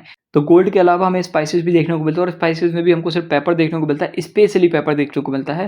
पेपर बेसिकली ब्लैक गोल्ड समझ लीजिए, क्योंकि रोमन्स इनको ब्लैक गोल्ड कहा करते थे, क्योंकि इसकी डिमांड बहुत ज़्यादा थी। अब पेपर होता क्या है जरा कमेंट करके मुझे बता दीजिए। प्रीशियस स्टोन की बात करें तो ये भाई प्रीशियस स्टोन जितने भी यहाँ देखने को मिलते थे वो हर जगह एक्सपोर्ट हुआ करते थे और बहुत बड़े लेवल पे एक्सपोर्ट हुआ करते थे। ट्रेड विद रोमन्स तो देखो हर जगह हम कई बार हमको देखने को मिला कि हमको ट्रेड विद रोमन्स देखने को मिलता है, और ये चीज़ इंपॉर्टेंट है, इसको मत भूलिएगा, ठीक है। Romans gold coin found in south India, की जो रोमन के गोल्ड कॉइन है वो हमको साउथ इंडिया में देखने को मिले। अब साउथ इंडिया में रोमन्स के गोल्ड कॉइन्स कहाँ से आएंगे? ऑब्वियस है कि ट्रेड हुआ करता होगा, तो यहाँ से हमको पता चलता है कि ट्रेड भी हुआ करता था हमारा रोमन्स के साथ। और ऊपर भी ये चीज़ हम तो कम से कम 3 से 4 बार डिस्कस कर चुके हैं। तो मानसून विंड्स, जिसको बेसिकली हम लोग साउथ वेस्ट मानसून भी बोलते हैं, जो कि ऐसा समझ लीजिए यहाँ पे जब जो विंड्स बहती हैं तो वो हमको हेल्प करती है मेडिटेरियन पोर्ट्स तक जाने में, उनको वहाँ तक सेल करने में ज़्यादा हेल्प करती थी। तो इस वजह से हमको जो मेडिटेरियन सी है और जो इंडिया है इसके बीच में भी अच्छा खासा हमको ट्रेड देखने को मिलता है। इकोनॉमिक अगर सिग्निफिकेंस की बात करें तो साउथर्न पोर्ट जैसा कि अरिकमाडू हो गया, तो ये हमको देखने को मिलता है, क्योंकि ये बाद में जाके इंटरनेशनल ट्रेडिंग हब्स भी बन जाता है और यहाँ पे बहुत ज़्यादा ट्रेडिंग हमको देखने को मिलती है, ठीक है। न्यू किंगडम्स की अगर बात करें तो मैं ये कहूँगा कि अभी इसके बारे में हम लोग नहीं पढ़ते हैं, ठीक है, कि रोल्स क्या हुआ करते थे चीफ के, कैसे डिवाइडेड थे, क्योंकि इन चीज़ों को हम बाद में कभी डीप में डिस्कस कर लेंगे और इसमें कुछ है भी नहीं। 1 सेकंड का देखेंगे तो सारी चीज़ें क्लियर हो जाएंगी आपको, ठीक है। बाकी ट्रेड और इकोनॉमी देख लेते हैं कि संगम एज में ट्रेड और इकोनॉमी कैसी थी। तो कोस्टल ट्रेड की अगर बात करें तो एक्सपोर्ट करते थे स्पाइसेस को, टेक्सटाइल्स को, पीरल्स को, और पीसेस स्टोन्स को। पीरल्स बेसिकली मोती समझ लीजिए, टेक्सटाइल्स बेसिकली कपड़ा समझ लीजिए, स्पाइसेस बेसिकली मसाले होते हैं, और पीसेस स्टोन मतलब जो कीमती पत्थर या कीमती जो मोती होते हैं उनकी बात कर रहे हैं। ये भी देख लीजिए, ज़्यादा कुछ हार्ड है नहीं, और मैं चाहता हूँ कि इसको आप खुद ही देखें, क्योंकि इसमें कुछ ऐसा है नहीं जिसको समझाना हो। सेम चीज़ तो रोल्स ऑफ चीफ की अगर बात करें तो ये रेगुलर टैक्सेस नहीं लिया करते थे। तो आप पूछेंगे वेल्थ कहाँ से आती थी, तो वो गिफ्ट से आती थी। वो हमको देखने को मिलती थी ट्रिब्यूट से, कि आपने किसी को हरा दिया तो वो इंसान आपको ट्रिब्यूट देगा टाइम टू टाइम। तो तीसरी चीज़ ये है कि जब कोई कहीं पे भी हमला कर देता था तो वहाँ से जो भी हमको लूट वगैरह मिलती थी तो उसका भी हम लोग हेल्प से अपनी जो वेल्थ उसको मेंटेन करके रखा करते थे। सम वेल्थ रिटेन्ड सम डिस्ट्रीब्यूटेड। जितनी भी वेल्थ लाइक मान लीजिए कि हमको 50,000 रुपए देखने को मिले तो 40,000 हम अपने पास रख लेंगे और 10,000 जनता में बाँट देंगे। ऐसा समझ लीजिए। तो जो चीफ्स उनकी काफ़ी सारी प्रशंसा हमको देखने को मिलती है संगम लिटरेचर में कि वो काफ़ी ज़्यादा ब्रेव थे और काफ़ी ज़्यादा जनरस थे। तो आज की वीडियो के लिए बस इतना ही। उम्मीद है आपको सारी चीज़ें क्लियर हो गई होंगी और अगर आपको कोई भी डाउट हो तो प्लीज़ कमेंट करके बता दीजिए। हो सकता है ये चैप्टर आपको थोड़ा समझ में ना आया हो क्योंकि ये चैप्टर है, ये उस जो कहानी चली आ रही थी उससे थोड़ा-सा अलग है। बट फिर भी अगर आपको कोई डाउट हो तो कमेंट में बता दीजिए। मैं पूरी कोशिश करूँगा कि आपको वो चीज़ समझा पाऊँ। ठीक है? बाकी क्वेश्चंस को अगर देख लेते हो तो क्वेश्चंस आपके सामने हैं। मैं किसी भी क्वेश्चन को एक्सप्लेन नहीं करने वाला क्योंकि क्वेश्चन सिंपल लैंग्वेज में पहले ही से लिखे रहते हैं और सिंपल क्वेश्चंस आप इजीली इनका आंसर कर पाएँगे। क्वेश्चन पढ़िए, आंसर करिए। ये रहा दूसरा क्वेश्चन। पॉज़ कर दीजिए वीडियो, स्क्रीनशॉट ले लीजिए बट इनका आंसर कमेंट बॉक्स में मुझे चाहिए आप सबसे। और जो भी इनका आंसर देता है मैं उनको पिन कर देता हूँ, उनको लाइक कर देता हूँ, उनको रिप्लाई भी कर देता हूँ। अच्छा लगता है, ठीक है? फिर थर्ड भी सिंपल है। अच्छा, तो कौन-कौन से एविडेंस है जो कि हमको हेल्प करते हैं एंशिएंट टाउन्स के बारे में जानने के लिए? तो आपको पता है कि ये चारों हेल्प करते हैं कि नहीं करते हैं? 1 हेल्प करता है, 2 हेल्प करता है? कमेंट करके बता दीजिए। कंसीडर करिए इन फैक्ट्स को और बताइए इनमें से कितने सही हैं, कितने से गलत हैं, ठीक है? पेपर को क्या ब्लैक गोल्ड बोला करते थे रोमन एम्पायर में? हमको तो नहीं लगता कि ऐसा कुछ हुआ करता था। क्या बारूच एक इम्पोर्टेंट पोर्ट था वेस्टर्न सी ट्रेड में? बिल्कुल ऐसा तो कुछ नहीं था, है ना? ऐसा तो कुछ पढ़ा ही नहीं हम लोगों ने। हम लोग तो तीर से महाभारत पढ़ रहे थे। ये तो आपको बिल्कुल समझ ही नहीं आ रहा होगा। समझ में आ रहा है तो बता दीजिए कि जो ग्राम भोज का होता था उसी का काम होता था क्या जज की तरह, टैक्स कलेक्टर और पुलिसमैन की तरह काम करने का? और जो ग्राम भोज का होता था वो हमेशा लाइक 90% केसेस में क्या सबसे बड़ा लार्जेस्ट लैंड ओनर हुआ करता था? ऐसा कुछ नहीं था, अफ़वाहें हैं सब। कमेंट करके बता दीजिए क्या आंसर होगा। श्रेणीज़ काफ़ी ज़्यादा इंपॉर्टेंट होती है development of craft and trade के लिए। भाई ऐसा तो कुछ नहीं है। बनाओ श्रेणी चाहे ना बनाओ वो तो आपने ग्रुप बना लिया ना। अच्छा ठीक है, पहले ही मैं आपको बता दूँ कि ये चीज़ें मैं आपको कन्फ्यूज़ करने के लिए बोल रहा हूँ। आपने चैप्टर अच्छे से पढ़ा, आपको पता है क्या आंसर नहीं है। क्वेश्चन नंबर 8 देख लीजिए। ये बोल रहे हैं कि मथुरा में बुद्धिज़्म, जैनिज़्म और हिंदुइज़्म काफ़ी तेज़ी से फैला और ये एक इम्पोर्टेंट सेंटर बन गया। भाई ऐसा कैसे बन गया यार? ज़रा कमेंट करके बताइए। इसका आंसर क्या होगा? काफ़ी ज़्यादा डाउट हो रहा है मुझे इस वाले में। Paper was highly valued and भाई पेपर की तो कोई इज़्ज़त इंडिया में नहीं थी तो रोमन में कोई क्या इज़्ज़त करेगा? तो रोमन्स में भी इज़्ज़त नहीं हुआ करती होगी, है ना? ज़रा कमेंट करके बताइए कि ऐसा था कि नहीं था? Arikamedu was inland settlement of North India. भाई ये तो बहुत ही गलत लिख दिया इन्होंने। ये भी मुझे लग रहा है सब गलत है। ये 10 के 10 क्वेश्चन एकदम सही या गलत जो भी हैं कमेंट करके मुझे इन सबका आंसर चाहिए। अब विथ एक्सप्लेनेशन ज़्यादा हार्ड नहीं होगा आप लोगों के लिए, ठीक है? और ये सारे के सारे गलत लिखे हुए हैं। आपको बस कमेंट करके बताना है कि इनका आंसर क्या होगा, ठीक है? छोड़ो, इन सबको कमेंट करके नहीं बताना, ये इंपॉर्टेंट है। सारी ये सही लिखी हुई थी और ऊपर जितने क्वेश्चंस थे, उनको मैं बस आपको कन्फ्यूज़ करने के लिए बोल रहा था। आप इतने होशियार हैं, आप समझ रहे होंगे चीज़ों को और इनको याद कर लेना, ठीक है? इनको किसी भी कीमत पे नहीं भूलना है, ठीक है? तो आपको बता दें कि चैप्टर खत्म हो गया है और आज की वीडियो के लिए बस इतना ही। उम्मीद है आपको वीडियो पसंद आई होगी। चैनल को सब्सक्राइब कर लीजिए अगर आपको चीज़ें समझ में आ गई और आप इसी डेप्थ में चीज़ों को पढ़ना चाहते हैं। तो इससे पहले हम लोगों ने 7 लेक्चर्स कवर किए हैं, उनको भी देख लीजिएगा और आगे जल्दी ही चैप्टर 9 और चैप्टर 10 की भी वीडियो आपको देखने को मिल जाएगी और इसी के साथ हमारा हिस्ट्री की पूरी प्लेलिस्ट कवर हो जाएगी क्लास 6th एनसीईआरटी की। बाकी मिलते हैं अगली वीडियो में, तब तक के लिए बाय-बाय और हाँ, ये प्यारा-सा इमोजी आपके लिए। चैनल को सब्सक्राइब ज़रूर कर लीजिएगा, कमेंट में अपने रिव्यूज़ दे दीजिएगा और आंसर देना मत भूलिएगा। मिलते हैं अगली वीडियो में और हो सकता है ये चैप्टर आपको हार्ड लगे, तो ज़रा कमेंट करके बताना कि सर ये ज़्यादा हार्ड हो गया क्या? मतलब रटने वाला ज़्यादा आइटम हो गया क्या? क्योंकि स्टार्टिंग में तो चैप्टर बहुत ईज़ी लग रहा होगा, चीज़ें समझ में आ रही होंगी, है ना? बट अभी अगर हार्ड लग रहा है तो कोई दिक्कत वाली बात नहीं है, 1-2 बार चीज़ों को देखेंगे, वीडियो को 1-2 बार देखेंगे, तो आपको सारी चीज़ें क्लियर हो जाएँगी। नोट्स आपको टेलीग्राम पे मिल जाएँगे, लिंक डिस्क्रिप्शन में है। मिलते हैं अगली वीडियो में, तब तक के लिए बाय-बाय। चैनल को सब्सक्राइब करिए और अपना प्यार बरसाते रहिए।